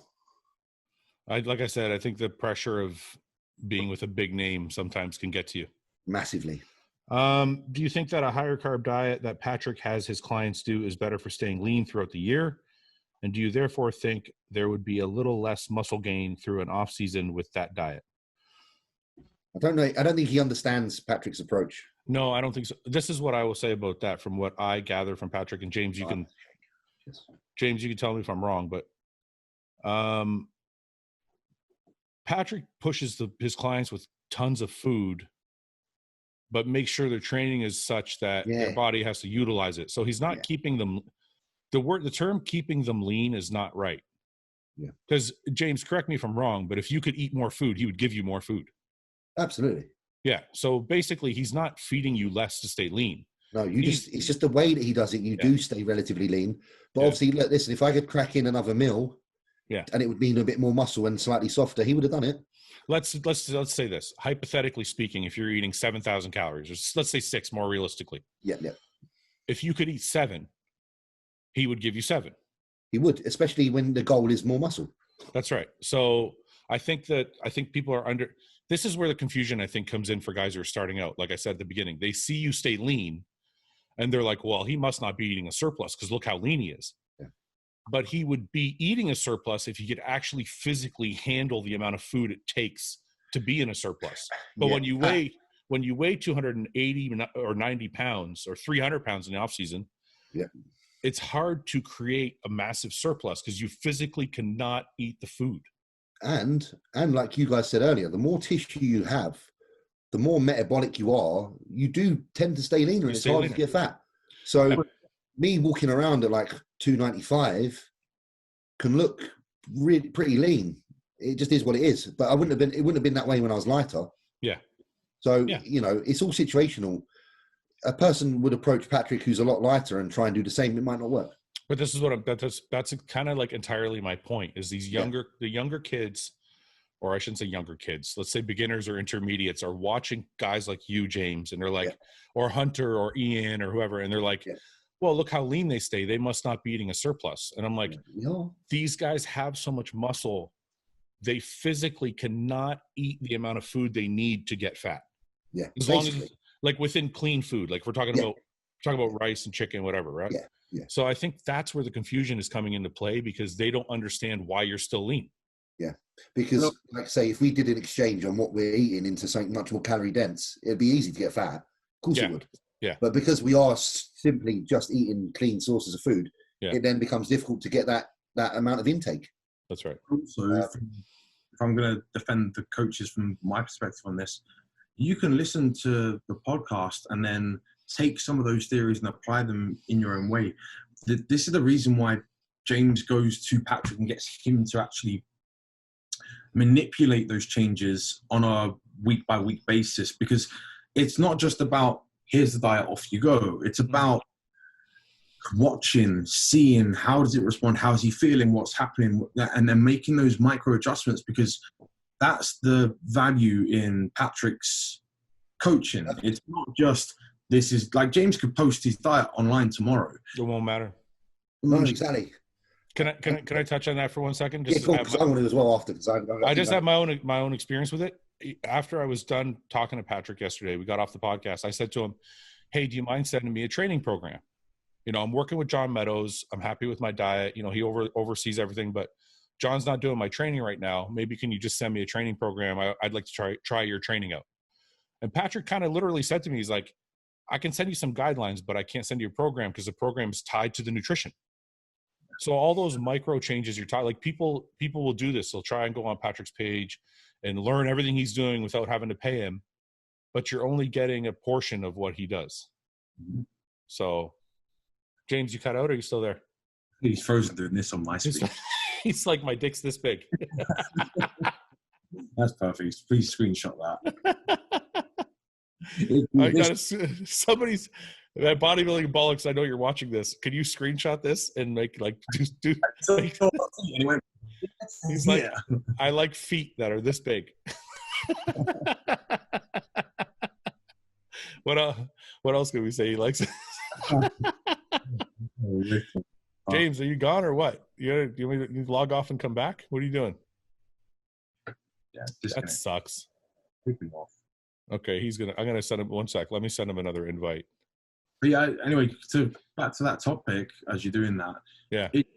The eye is a lot of what the coach's value is in, you know, you can have all these fancy methods, but it's the changes and the working with the individual and kind of guiding them through it. That's where Patrick's earned his money with James. You know? Yeah. Well, I think it's right. It's like, it's the eye of the coach is what you're paying for, right? He can teach you his methods, but until he actually makes the changes, like he sees the thing he needs to see before he can make the changes, you can't mimic that. No. Like Patrick's got the experience to do it, and that's why he's creating the guys he is. Let's go on with some more questions to see if James comes back on. Would you rather send nudes to a stranger or nudes to an ex? Why would I send nudes to an ex? She's already seen me naked. Yeah. Doesn't make any sense. Is it an accidental stranger? Like you send it by accident. Oh, fuck, I shouldn't have done that. No, I don't think it. I think it means on purpose. Well, then the stranger, because you're trying to get on her and get some action, surely. Yeah, but if you send it to an ex, you're probably going to get a response. If you send it to a stranger, it might just get deleted and end up going nowhere. And then, man, all my exes are going to ghost me. Yeah, mine too. I shouldn't have said that. Yeah. None of my exes are going to reply positively. Yeah. Let me text James to see if he's. Don't send him a nude. Let me just tell him I sent him another thing. He's probably eating. He probably did that on purpose so he could eat. He's in lockdown mode now. Okay, let's see. I'm 17 years old and been lifting for almost 3 years now, but taking it serious for over a year. Should I be watching my weight or not? Worry about it. Ben? That's a tough one. I don't like encouraging weight watching. I would monitor it over 6, 7, 8 months, but I wouldn't watch it week to week or day to day. You know, a lot of guys.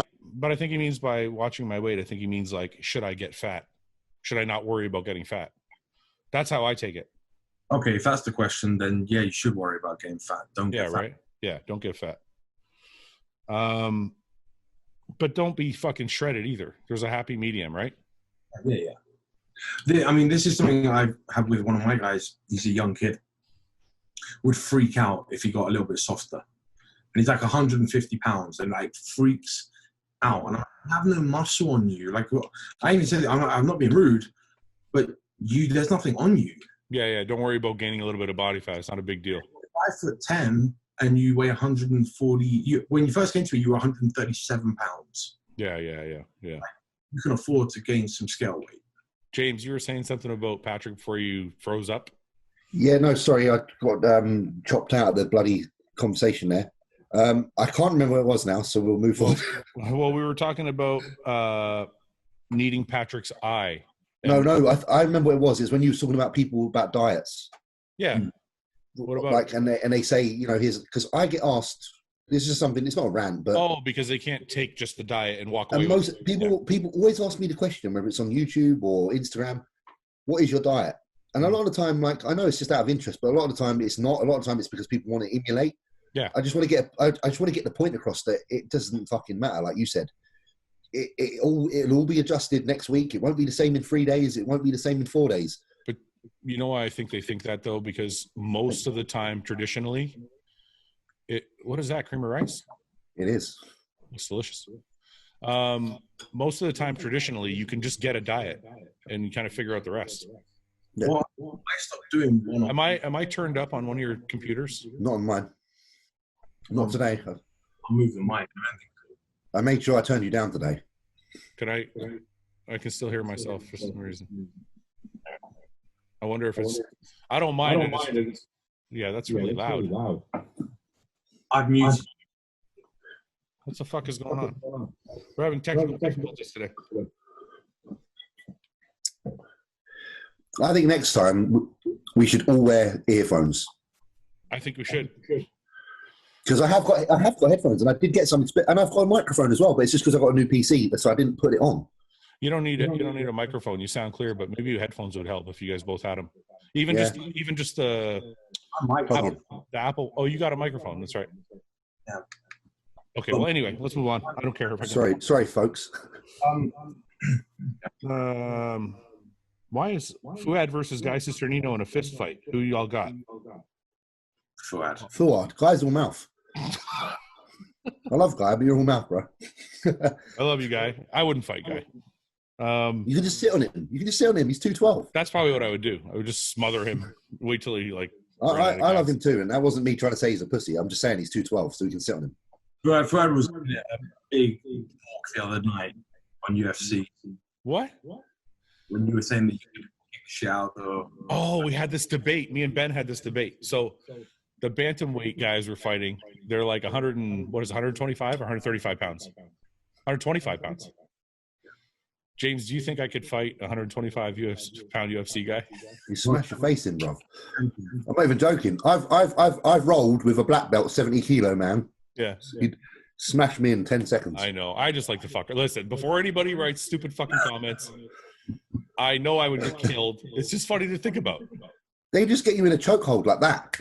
Yeah, I know. It's horrible. And with gas seconds. Oh, yeah. Like, I got 30 seconds max, and then I'm out of breath. That's it. I can hear myself, and I don't know why I can hear myself. There's nothing changed since earlier, I promise. It's driving me insane. Do you think maybe is it the trend? No. I told you I haven't started my cutting stuff yet.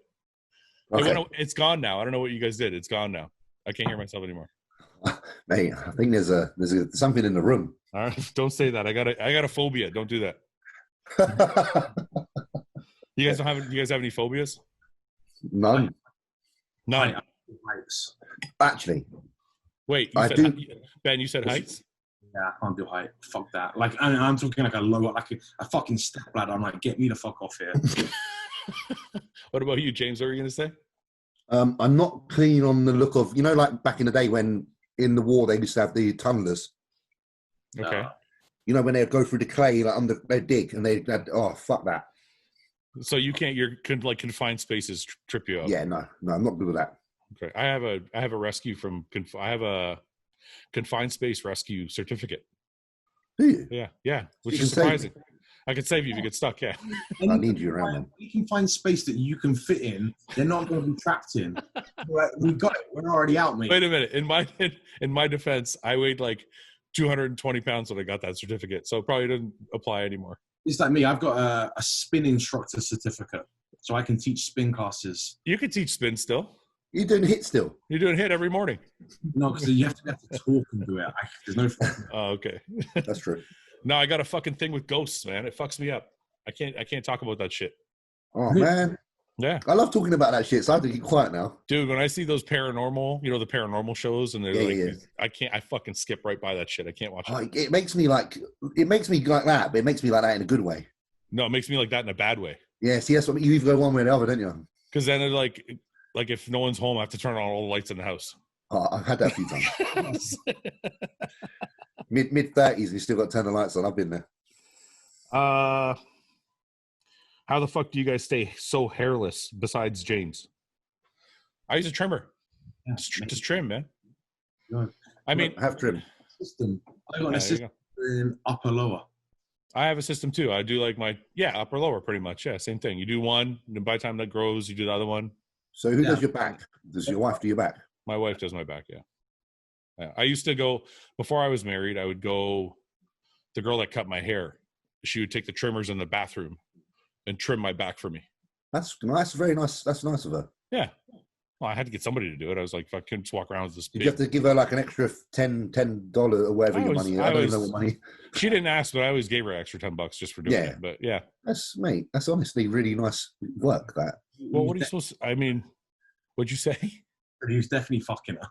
I was not fucking her. Well, I wasn't going to say anything. I was just trying to be nice. Ben's trying to get me in shit. I wasn't fucking her at all. Advice on overcoming the fear of jabbing a needle for starting your first cycle. Just do it. Don't be a pussy. I was a pussy. 4 hours it took me. 4 hours? You stood there with a fucking... What the fuck is wrong with you? I'm terrified of needles. I'm terrified. Listen, I've never, ever liked it. I still fucking hate it. It's the worst part of what we do. It is. But I just did it. Yeah, I've got Denise has got a bloodlet for me later, and I'm putting it off. That trips me out that you do that at home. Well, how else you can do it? I go to the Red Cross, the Red Cross, and they give blood. Appointment only right now and miles away. Yeah. I ordered a bag on eBay for $17. I have to do the EMT training. Basically, we shouldn't talk about this. Someone's gonna go do that shit and hurt themselves. Hey, don't do this shit. Okay. Yeah, don't do it. Don't do it. But donate blood. Yeah. Properly. Professionally. Every 90 days. Yeah. But I need to do it because the last time I tried to do it, I passed out and we had to stop. Are you serious? Yeah. I saw my own blood and I went fucking loopy. I was like, oh no, fuck this. Really? Yeah, I can't do it. I'm a massive pussy with that. I go like everything shuts down on me. I go, oh no, fuck this. I go for the cookies because when they're done, they give you cookies, right? So I'm like, that's why I go. Just go for the cookies. I'm 8 weeks out. I can't go for fucking cookies. That's why I haven't been. If I do it on my high day, it's game over. She's gonna. Do they give you cookies because of the sugar? Because you might get a little bit of low blood sugar when you get that done. Yeah. Has anyone in your family looked down on your PED use, and what would you tell them since it was necessary to pursue your bodybuilding career? Well, I was quite fortunate. I didn't really have any negative stigma in my family. My mum and stepdad originally were like, you shouldn't, but they were never. They knew that there was a lot of passion behind the project. I wanted to do well, so they were not the worst parents. I know some people's parents that literally kick them out if they do it. Yeah, mine were very anti everything. No smoking, no drinking. So I've never had a conversation with mine. But my dad watches the podcast, so he knows. My sister actually, we had a funny story. Luke and I were on a rare night out. Yeah, and we got a hotel the street down from where my sister's office is. Anyway, we ended up dragging her out, and whilst Luke and I were drunk, we had the comment. I was like, "Oh, I've got to," because I blocked my sister on Instagram, right? Because I didn't want her to see all the stuff. Yeah. Yeah. And she asked me that day before, like, "Why have you blocked me?" And I'm like, "Oh, I was snappy. I was like, I made up some bullshit excuse." Yeah. And the next day we were out drinking, and I was like, "Oh, by the way, I'm going to tell you something because it's all bollocks. I just like whatever." And she was like, "Oh, obviously, what are you talking about?" I'm like, "Oh, she already knew." No, she's like, "Look at the size." Like, Luke and I out, right? Yeah, in yeah. Shoreditch, you know, like Shoreditch is not. We stick out like a sore thumb in Shoreditch. She's like, "Look at the size of you two." Obviously, I was like, maybe I'm not giving her enough credit. I was like, okay, yeah, I'm like, yeah. I remember, like, even my girlfriend at the time, Fouad and Ben, like, I said, I remember we weren't together for a little while, and then we got back together, and I had started doing them. And I told her on the first day, I said, "Look, you might not like who I am now because I do this." And she didn't give a shit. Yeah. My oldest brother is kind of like a father figure in our family. Well, to me anyway, because he's so much older. He's 13 years older than I am. Yeah. He didn't want me to do it. He's like, "There's no money. You're never going to make anything of yourself. It's a waste of time. You're just hurting your health." I was like, "Look, I'm doing it anyway." And he didn't like it for a little while, but now he's like, goes to the shows and shit. Mm. You know, it's funny though, it comes out later on. Like one of my other brothers was like, we got into like a little fight, and he's like, "Look what you've done to yourself. You take steroids and all this." He kind of threw it back in my face. So I think I know, like, my family overall doesn't like what I do, but I don't give a shit. I think they would always prefer if it wasn't the case, you know? Look, this is the thing with anybody who knows me knows if I want to do something, I'm going to do it. So nobody has bothered to say to me, though, "Don't do it." They're just like, yeah. So nobody's ever really given me any pushback. If for those of you guys are out there who are experiencing that kind of thing, I don't know. To me, you just got to decide what's best for you. Yeah. I had a friend Fouad at my old gym. He was like a 40-year-old man, and he had to keep, like, he couldn't tell his wife. Yeah, that's crazy. Yeah, and he literally, otherwise she would leave him. Yeah. And he used to have to inject himself in very weird places that she didn't know. Yeah, but wait a minute. Can I say something about that? At that point, okay, let's just pretend. I don't know this person, so let's just create a new scenario. I'll tell you exactly after. Let's say a 40-year-old guy comes to me right now, and he's like, I want to do steroids, but I got to do it in secret because my wife finds out, she's going to leave me. Yeah. Well, I'm going to say to him, "Why do you want to do steroids?" Because that sounds pretty fucking dumb. You're married. Your wife, you might get divorced if you do steroids. What is the benefit to doing the steroids?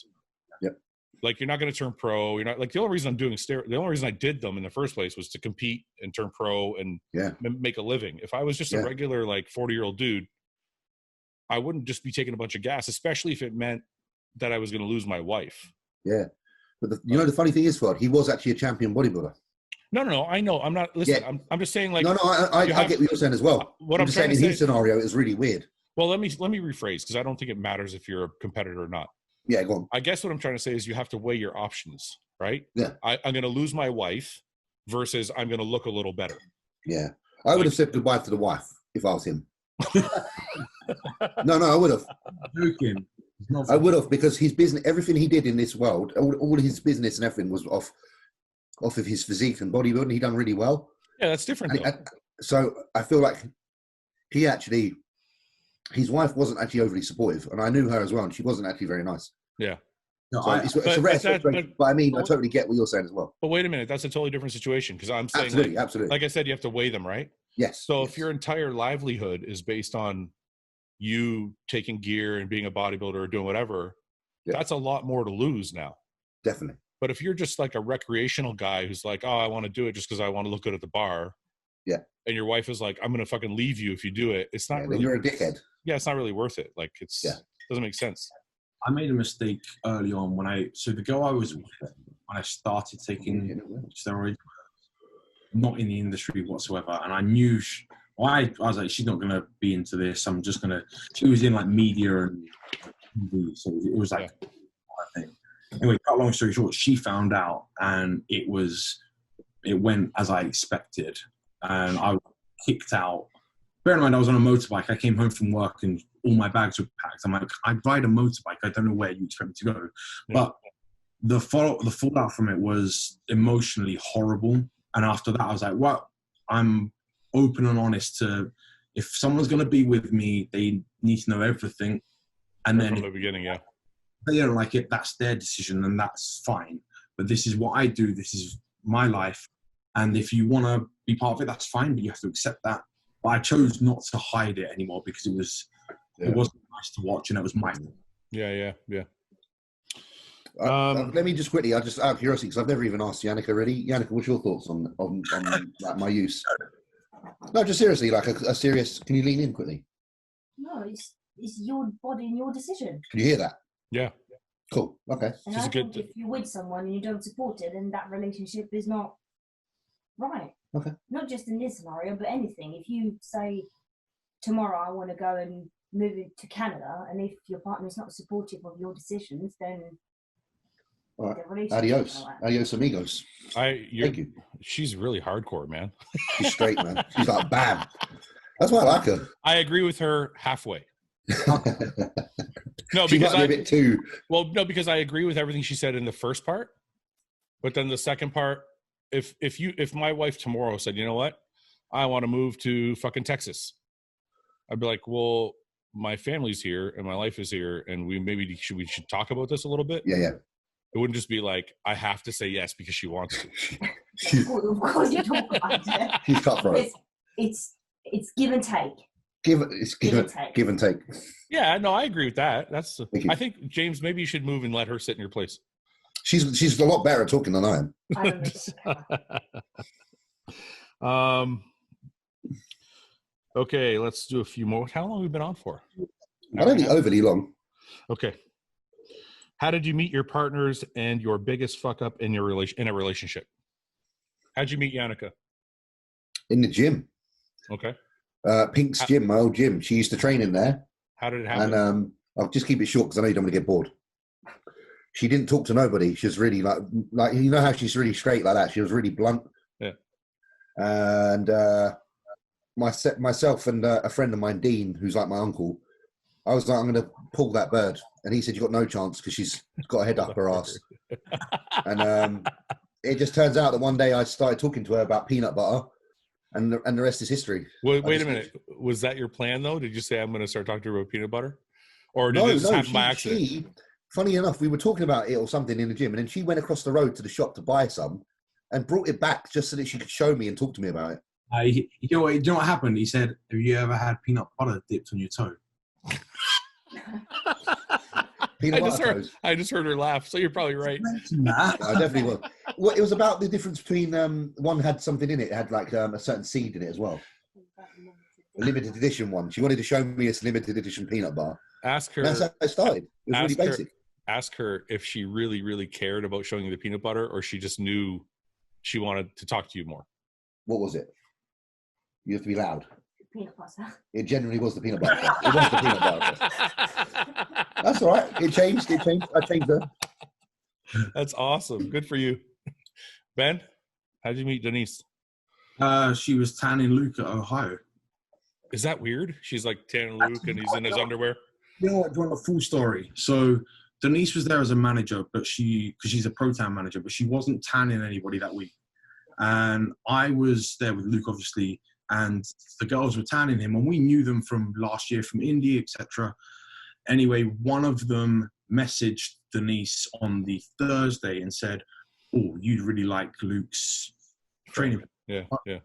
So the next day we were scheduled to go in at whatever time we were booked in. They told her to come in, and then they managed to talk me into getting tanned. Bear in mind, I was off for no reason. Yeah, they were like, "Oh, so I'm in the fucking tent, right? Fat, out of shape, off season, next to all of the Arnold competitors, right? All the fucking I'm just getting tanned." And she walked in. Well, I didn't see her walk in, but they were like, "Oh, him in the tent, like the fat white guy in the tent." The fat white guy, yeah. And then later on at the show, they asked if I had like spare tickets, which I did, and then she came and sat next to me, and I was like, "Oh."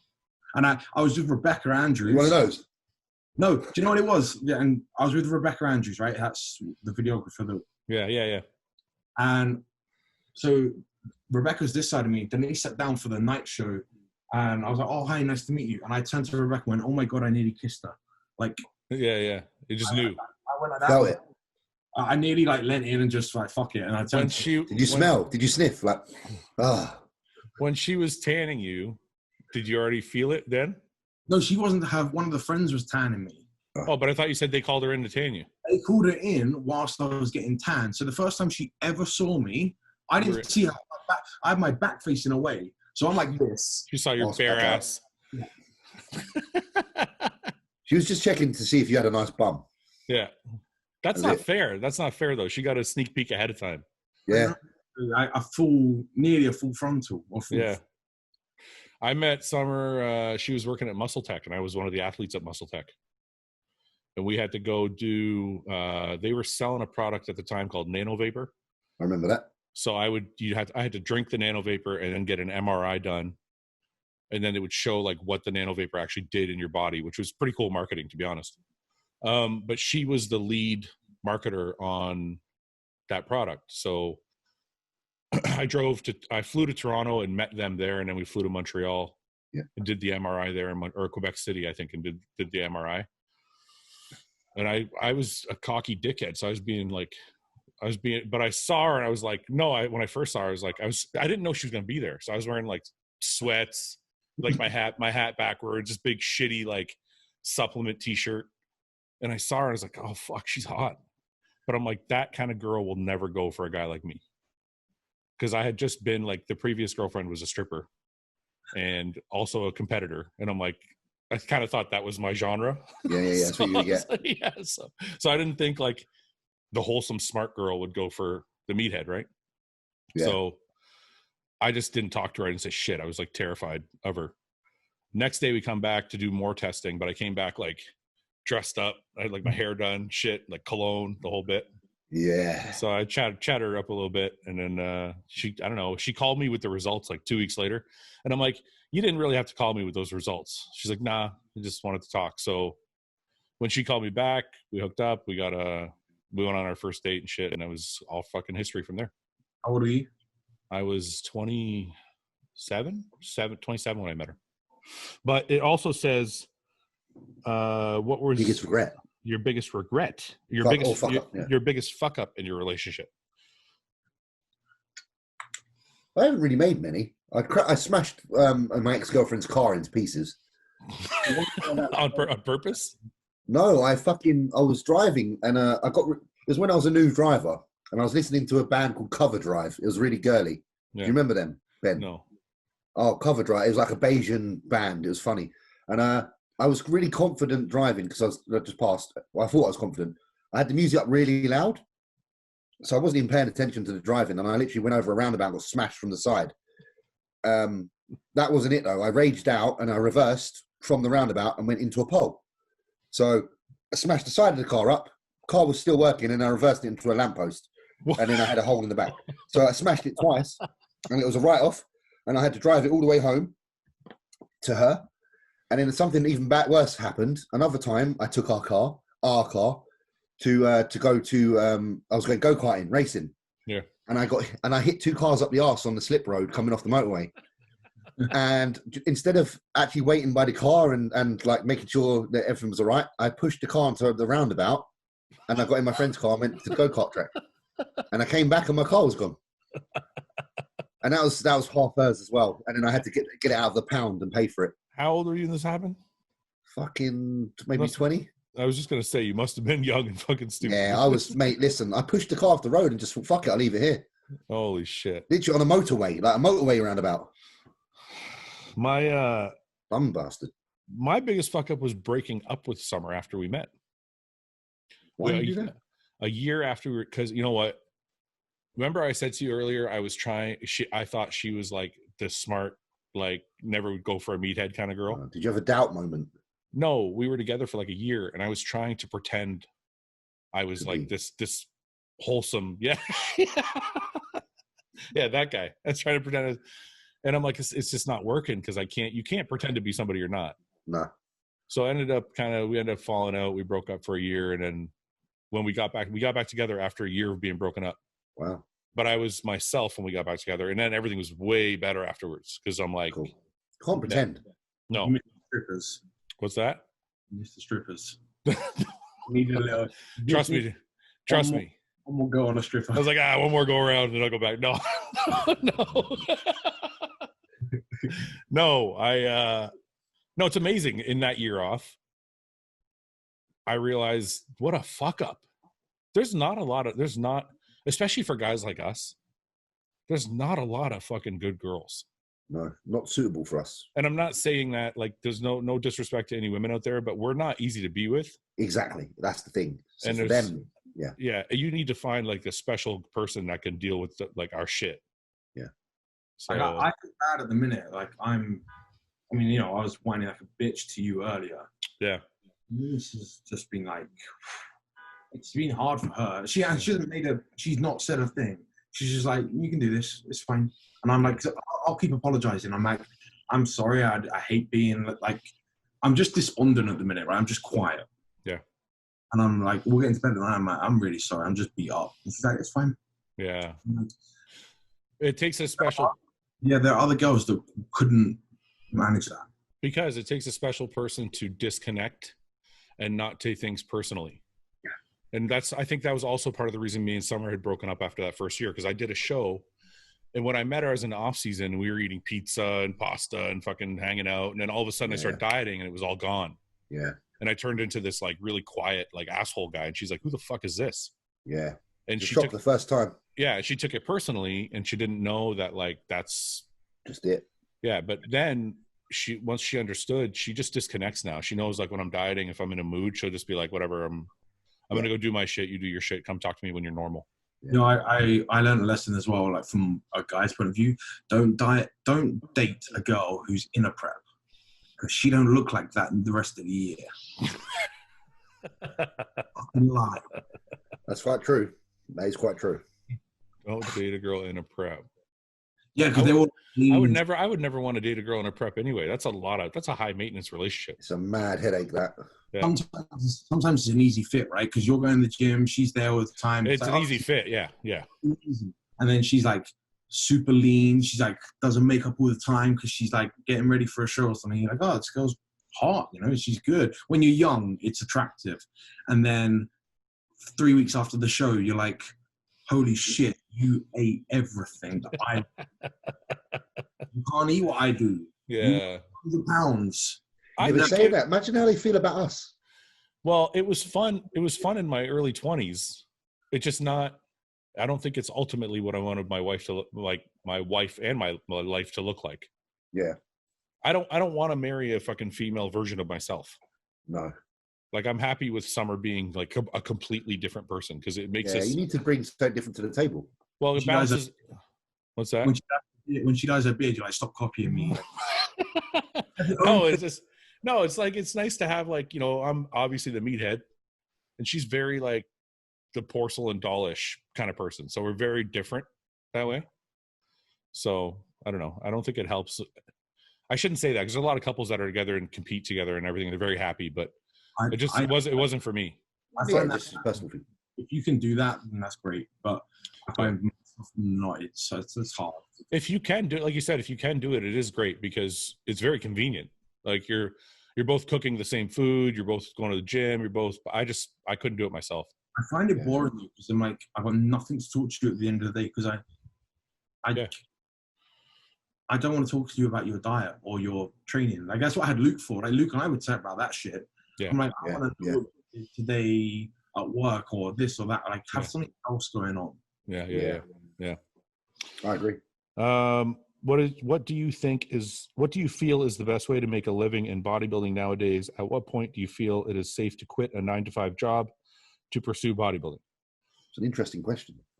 I'll say what I think after. Why don't you guys go first? Do you know what? Because the problem is here, you can only speak from experience. Like, I don't know. Like, I can only speak from my own circumstances, which are pretty good. Like, I'm a guy that can do bodybuilding full time and earn a wage. Mm-hmm. But I also know the realities of many isn't that, and that's where it's difficult. Because how can I give advice? Well, wait a minute. I know what I see, right? So, this guy, I'm going to assume he's not talking about necessarily only being a competitive bodybuilder. So basically, what I want to say is, okay, this guy sounds to me. The question sounds to me like this guy has a 9-to-5 job. Yeah. but he wants to live like in the bodybuilding world and make So it money. could be coaching and all that Yeah. stuff. So I'm saying like there's a lot of different avenues. You could be a coach. You could, you know, start a merchandise company. You could like, it's not, none of them are going to be easy. There's a lot of, it's saturated and there's a lot of competition. I make a living I make a living off stage, right? Yeah. You make a living being a coach. So I make a living via a sponsorship and by coaching. Yeah. It's nothing to do with my competitiveness as a bodybuilder. Exactly. Yeah. But that's my point. But that's my point to this person. Like, okay, if someone came to me and said to me, hey, I got a 9-to-5 job. I don't want to do it anymore. I want to do something else. Can I do it? I would say what other coaches have done. Like if you look at Justin Harris or if you look at John Meadows, they had built up their client list to a point where it was comfortable enough that they could quit their job and they were still making enough money with their clients. Yeah. So like coaching, I think is the best avenue to do that because you can make pretty good money coaching if you're successful at it and you're good at marketing yourself. Absolutely. But I think if you're working at some job you hate, I would build up a resume of like 30 to 50 clients. So you have regular monthly income coming in and then you can quit your job. Yeah, true. So, and it would be the same thing if you're a bodybuilder. I mean, James, me and you, I worked a full-time job until I got a contract that was big enough that I could quit. Yeah. Yeah, no, same. Mine was like gradual. Like I got kind of small contracts, which allowed me to ease off, and then gradually it got to the point where, like, I could literally, So and sometimes go ahead. You just like you said earlier, you just put things in place to allow you to fall into a position. It's all about small increments and changes. Well, I mean, sometimes it's not just one income either. Like when I quit my full-time job, I coached for a really long time. So I was making like my salary from sponsorships, but I was also still coaching and I was still selling t-shirts. And so, sometimes I don't think in our industry, there's a lot of people that are making money just from one thing. No. Like even Ben, you just said you're coaching and you have a sponsorship. So yeah, it's always good. It's a good idea to try and have a couple of revenues if you can. Yeah, I would always try to have more than one source of income. Well, that's why, that's another thing why we do the YouTube and stuff is to try and build up something there. And then obviously, like you say, there's your own merch and then sponsors and coaching, like gym, having affiliations with gym or being a business partner in a gym. There's so many things you can do. And if you're smart with it, God, you can have a pretty nice life, to be fair. Yeah. I think that's a good life lesson, right? Not to be complacent about anything, whether in whatever field of industry. And kind of utilize your time. It's one of the things I love about our industry, though, because you can't be complacent. Yeah. Like when you're working a 9-to-5 job, you can kind of turn your brain off and just go into work and do it and go home and collect a check. Yeah. I think when you're doing what we do, you always have to be thinking, what can I do next? What can I do more of? How can I do this better? Yeah, especially like a person like yourself, like, you're very known in what we do and you have to stay relevant. Yeah. And then like I'm an upcoming bodybuilder and I need to be relevant. So I have to be on the ball. Ben's an extremely good coach in current climate. He needs to stay relevant. So you do have to step on your toes, stay on your toes, sorry. Yeah. But that's what I mean. Like it's such a saturated industry. Everybody wants to be a coach or everybody wants to be a bodybuilder. Everybody wants to have a supplement company or whatever. Although I think the hardest working people are the ones that are always innovating and always staying on top of it are the ones that last. Yeah, definitely. Right. When you first started filming vids for YouTube in public, how did you feel and how did you overcome the anxiety and shyness? Anybody? I didn't really get it because obviously I used to do, I got used to talking when I did the old podcast, the old size game back in the day. That's right. So it made me kind of comfortable. And then that was kind of an introduction to talking. Mm-hmm. And then being visual is just kind of further down the same process, isn't it? Yeah. So I didn't really suffer. I don't really mind. I've never been shy on camera. I've just been, I used to be shy doing vlogs. Like, when you have to hold the camera in front of your own face. Yeah, it's forced. Well, it feels uncomfortable because like you're at the grocery store or something trying to film like your grocery trip and you're standing there with a camera in your face and the rest of the world's looking at you like you're an idiot. So I can't doing that. Yeah. Like I'm going to Redcon in 3 weeks time, but they'll have a film crew on me and that's easy. Okay. Like, you know what I mean? Having them there because you can just talk to the guy holding the camera. Yeah. Easy. Very easy. when you're holding your phone in bed, that to me, I still feel like a massive twat. I'm like, oh. Yeah.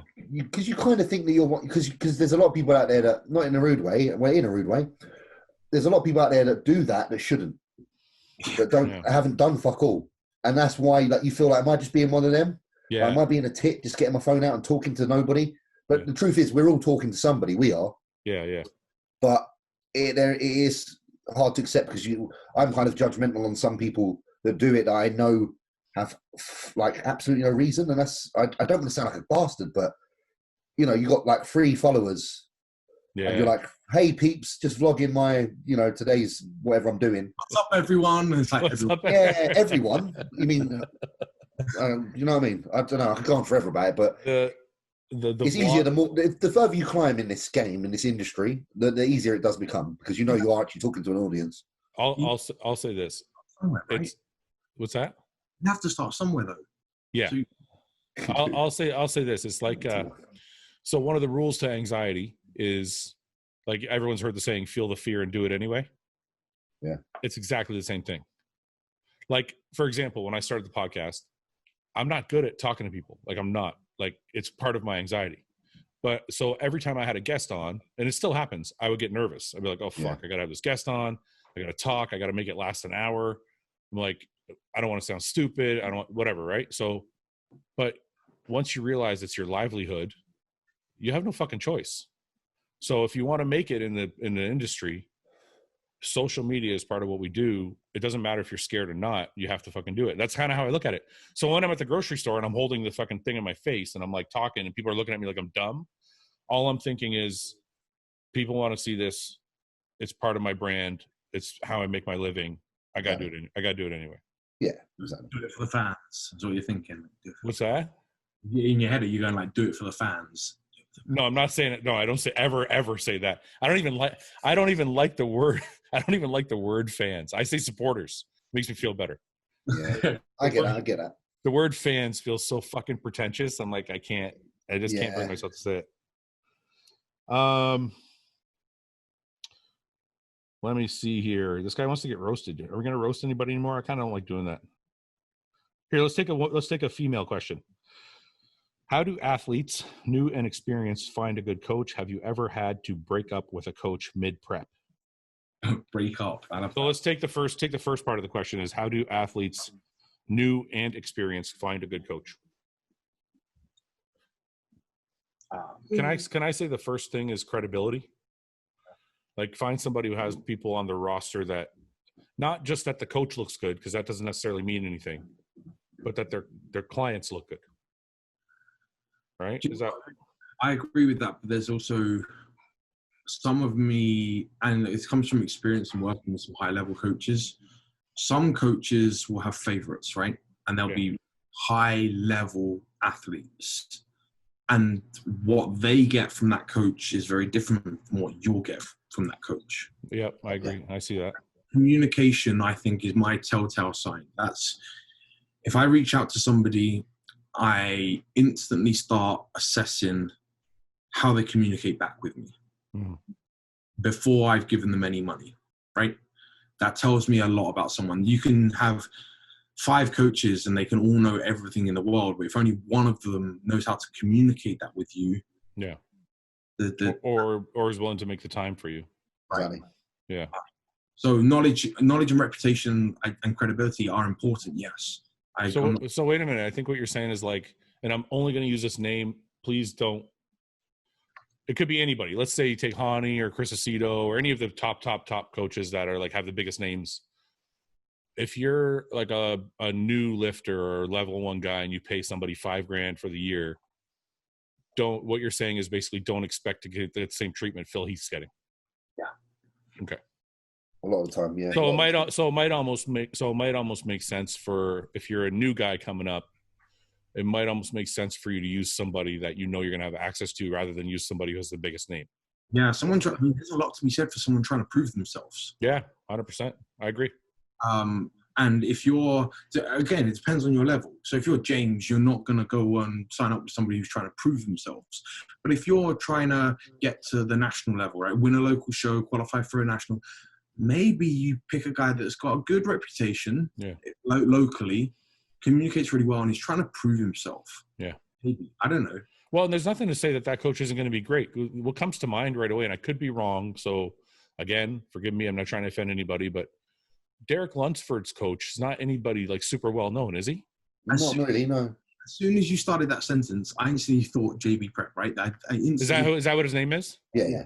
James Yeah, well, Brown, okay, so to me, he's the first one that comes to mind because I'm like, he has a Mr. Olympia pretty much.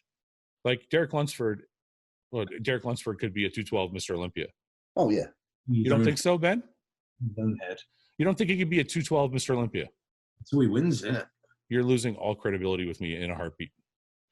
Oh, Derek has the tools. How do you think Derek can't be a 212 Mr. Olympia? Winding you up. He's very cocksure of himself. I like Derek, but he's very sure of himself. But if you got the fucking tools, I mean, he can say it. If he can, So it's just a self-belief thing. Anyway, the point I'm trying to make is nobody knows his coach, and his coach has helped Derek create an incredible physique. Yeah. So there's a perfect example of somebody who, he found somebody who's willing to give him all the time instead of finding somebody with a human. Well, that's the thing. Sometimes when you go with a coach who's not overly known, you have that time. And when you have that time and that relationship, you can really nurture something great. Yeah. Whereas when you're with a coach that's famous, they're spread out so thin, they can't actually give you the quality.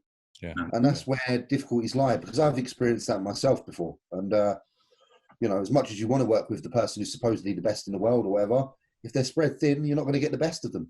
I think that's what happened with me and Hani, because me and Hani worked together in 2010 and 2011.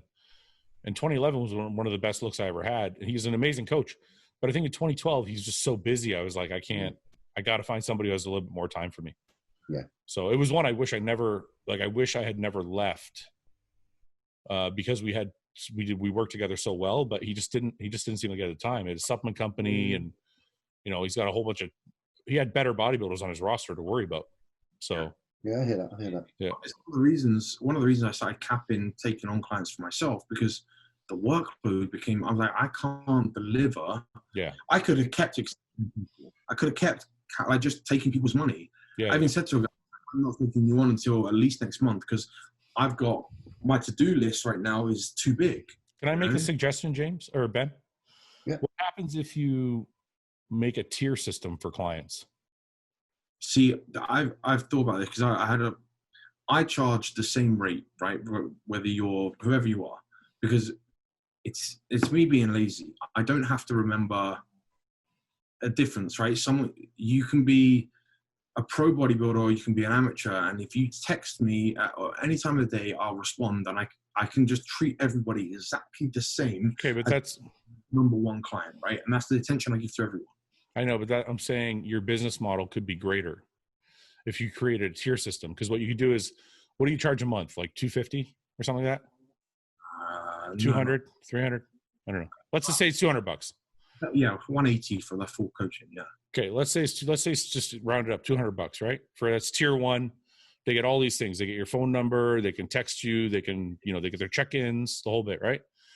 Why wouldn't, instead of turning people away, why don't you create a tier two and say, you know what, tier two is only $100, but you don't get access to XYZ. You only get my program and blah, blah, blah. Because that's something I won't do. So, and there's a reason for that. No, but you're telling them up front, though, what it is, right? I know, but the value of money for me is less important. I want to treat everybody the same. I want to be a good coach. I want to be able to work with everybody to the same level to get the best out of them. I don't want to have to actively choose to give them less of a service. No, time out. Wait a minute. I'm not trying to take away from your integrity. Time out. No, I know. What I'm saying is, if I cap it at, say, it's around 50 or 60 a month, plenty of money for me to live, and I don't need to. You're very business minded, right? There's never enough money. Yeah, exactly. See, that's where your head's at. My head's at, there is always enough. There's enough. There's more to life. I don't want to just screw. No, but that's where you're wrong. See, you said it. That's where you're wrong. That's what we were misunderstanding each other. I'm saying you can be a great coach to 30 to 50 people and say, this is who I am. You get all of my services A through Z. But because I'm booked, instead of you sitting on a waiting list, I'm going to allow you to get my program and my training and 2 check-ins a month for $100 instead of 200. Because I feel like that's a short-term gain, but I'm going to be undoing my reputation down the line. So if I can't work with somebody the way I want to work with them, they're not going to get the best results. And that's going to filter through in a year or 2 years' time, because they're going to be, oh yeah, I work with Ben, and they're not going to be, they won't stipulate it with, oh yeah, but I paid for his tier 2 plan, and maybe there's a reason why I didn't get the best results that someone else. Yeah, I hear that. I kind of hear that, because I feel like the 30 to 50 people that you have that will shine will eventually outweigh and carry your reputation through the few of them that are like, oh, I got his 2nd tier plan, it didn't work out for me. I don't feel like they're going to ruin a reputation from the 30 to 50 people that you did advance to whatever level, right? Yeah, it's very possible. Anyway, you do it. Obviously, you're going to do whatever you want. I just like to argue for no reason. It is your podcast. You like to say things. I just like to put out ideas. It's actually not to argue with you. It's actually in case somebody's listening. And they might think, hey, that's not a bad idea. Or they might agree with you and think, no, I think Ben's right. I want to stick to my... Yeah. I would rather take on a second coach and delegate. Yeah, that's a good idea too. Have a team. That works. Yeah, I've seen people do that. I would rather go with it than limit myself. That's actually, you know what? Now that you say that, that's probably a smarter idea. Because when I think of John, I think John has like 3 guys that work under him. Yeah. And when he's booked, he passes off to them and he takes a percentage of what they make, kind of thing. Yeah, that makes sense. I like that. All right, let's do one more question. I'm just going to skip through and see where it stops.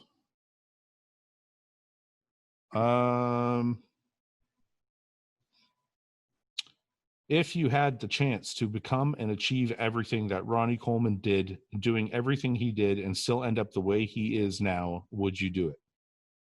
I'm not too. I don't want to, because in all honesty, from a personal standpoint, I've seen quite a lot of tragedy lately, and it's made me really appreciate the things like being able to fucking walk and see and smell and taste. So if I can have those things for longer, I would rather have those things for longer than be paralyzed and in a chair. I don't care if it's 8 Mr. Olympias. Asked me 10 years ago, I would have said, yeah. But I am a different person now, and I still believe that you can still achieve something great. Maybe not 8 Mr. Olympias, but I wouldn't sacrifice it just to be in that position. That's just true talk. Can I say I'll take Jay Cutler's life instead? Of course. That'd be great. I'll take 4 Olympias and my health. 3 Arnolds. Yeah, and my health, over... I don't know. You know what, man? I don't fault Ronnie for being Ronnie. Would I trade places with him? Probably not. I like my life the way it is. Yeah. But Ronnie's my favorite ever, but I still wouldn't want to have done... I don't want to say no. Not because... ultimately, I agree with both of you, but I hate that people...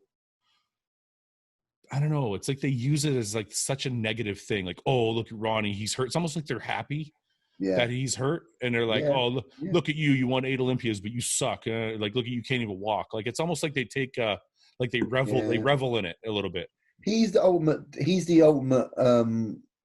the epitome of the sacrifice. Like, he's a warrior. And he is. Like, what he's done is unbelievable.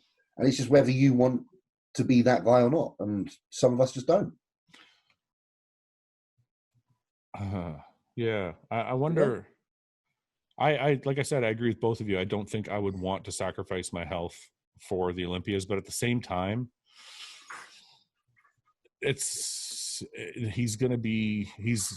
the legend of legends, right? So of course. you pay the price for that. And it comes down to whether you care about what is left after you're gone in terms of legendary status, or you care how you spend the rest of your days.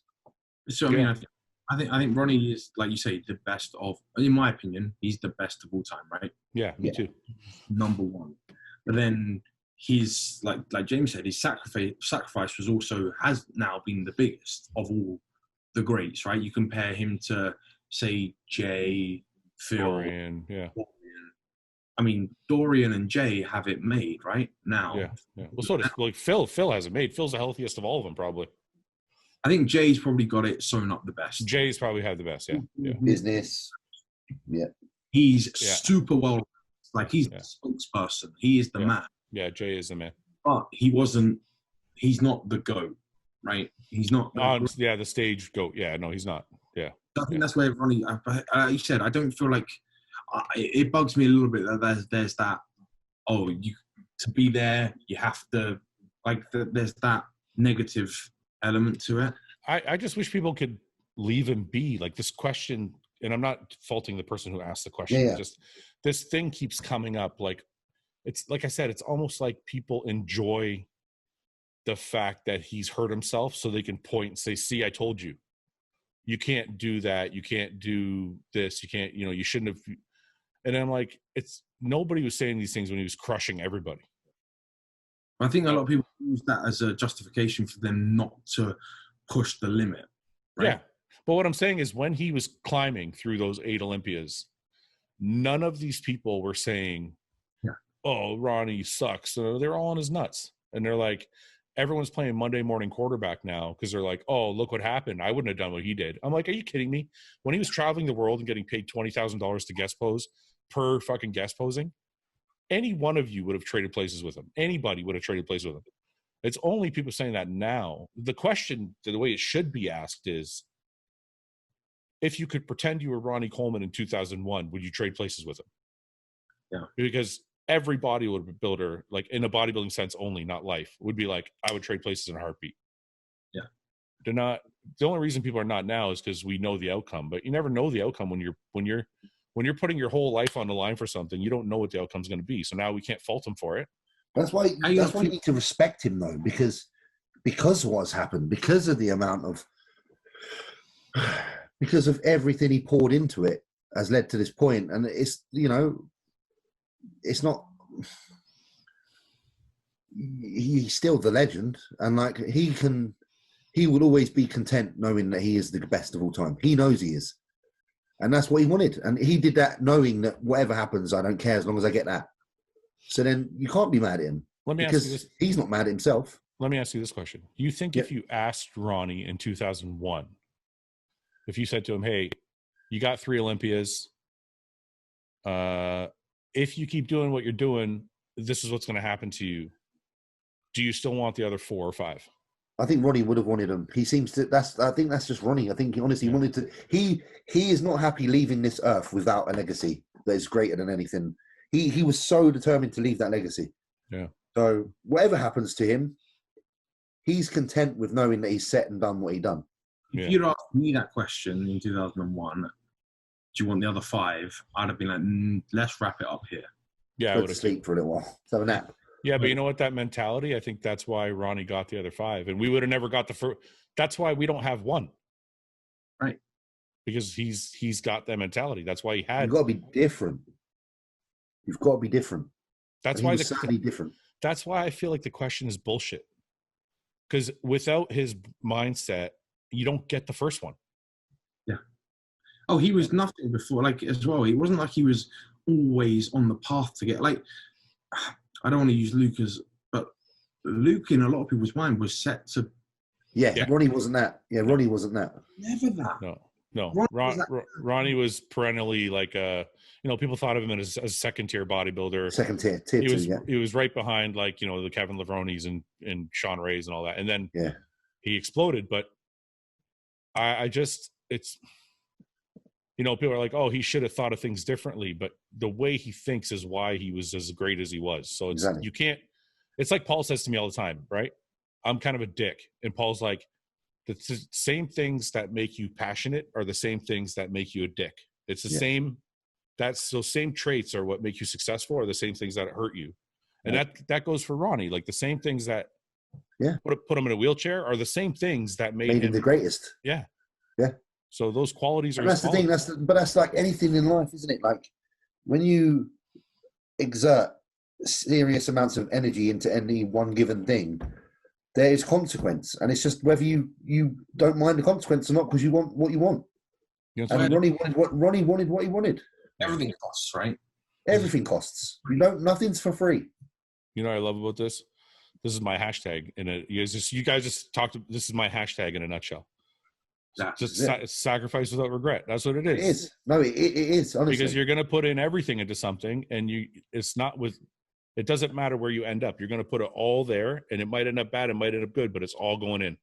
Yep. Yeah. And that's what Ronnie did. It's an investment, and the investment could pay off. The investment could bite you in the ass and leave you short, but that's what you got to determine whether it's worth the risk. Yeah.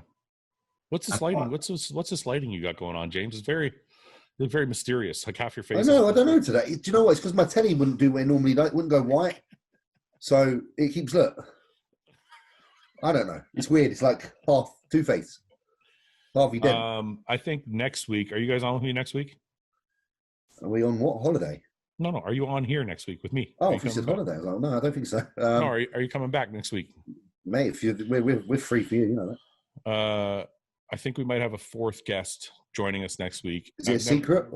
Well, for now, we'll leave it a secret in case he backs out. But I don't know. I've never done 4. Do you think it's going to go okay? Yeah. Yeah? It'll be fine. All right. We'll see. All right. We did do 4. You have done 4. Wait. When? No, we haven't. He tried doing me, you, and Ian, and that I. Oh shit! Yeah, and then his internet failed. Okay, it'll be fine. I'm sure it'll work out. Yeah. All right. Well, I'm gonna go eat. I'm sure you guys got to eat. Oh, you already ate. You just ate. I had to have my post-workout. Sorry, boys. I apologize, by the way, to random people DM me and getting very short answers, if any. Yeah, we all get a pass when we're dieting. You know, you can't judge us. Although someone asked me a question earlier, and I gave him an answer, and he said he didn't like the answer, and he said, "Oh, remind me not to ask you a question when you're in prep." And I said the answer would have been the fucking same. Like, don't use my prep as an excuse for you not getting the answer you fucking wanted. What does that mean? I don't like the answer. Who the fuck are you? No, that's what he just didn't like the answer. No, wait a minute. If somebody sends me a fucking message and I respond and they say I don't like the answer, no, he didn't say I don't like the answer. He said, "Oh, I should know better than to ask you a question during a prep," because he thought I was being too blunt and didn't like the answer. Yeah, well, he's still implying the same thing. I'd say, you know what? Maybe you're right. Don't fucking ask me anything. Yeah, I did say I said you got the same answer whether I was in a prep or not, because you're wrong. Listen, man, we do whatever we can to help people, but they shouldn't feel entitled that we have to give them like this long response or something. He didn't pay you for a fucking answer. We're doing this stuff because we like to, and people need to. Yeah, I'm gonna get me off on a fucking rant. They need to wind. I'm gonna start saying the C word a bunch of times and shit. Yeah, people need to wind their neck in, as they say. Well, it's like, come on, man, fuck, you can't be. You're literally like asking a coach for free advice, and then you're like, I don't like the answer, even though he didn't say that, he implied it. I'd be like, well, how about you buy the fucking coaching and then fucking complain? Yeah. See, the other thing, normally I'm quite diplomatic at how I reply. Some people are like, "Hey man, I know that you're busy and that you charge clients money for this, but this is what I'm currently doing." Anything after "but," I'm going to stop. Me off. Yeah. You just said, I know you charge for this, but I don't care. Yeah. But I'm going to answer anyway and see if I can. Anybody that does that to anyone, you are a fucking arsehole. You just know that. No, honestly, you are, because you're just taking the fucking mickey. Oh yeah. Listen, I tell people all the time, I forget what somebody said to me one time about someone said something about me using people for something. I couldn't remember what it was. And I'm like, look, man, the amount of fucking information you can get on my podcast is like, you would never need a coach again. Exactly. Don't come at me with any of this shit. Like, we provide, between the three of us on here and like all the other people I've had on this podcast, I'm covered, man. I don't feel bad about shit. No. So anyway, Ben, just tell them to fuck off. Tell them to kick rocks. I'm going to send them your way. I said, Fouad said to message him. And then I'll tell him to kick rocks. I said, fuck you, man. Get out of here. All right. I'm going to go eat. I thank you guys for coming on again. We'll do it again. Yes, sir. All right, brothers. Talk to you later. Thank you very much. Bye. Hey, guys. Thanks for watching. Please subscribe, share with your friends, and like the video. And if you get a chance, check out the description for all the different links to all the different places you can find Hostile and myself. And lastly, check out hostile.com for our new line of supplements and all of our apparel and gear. Thanks again for watching.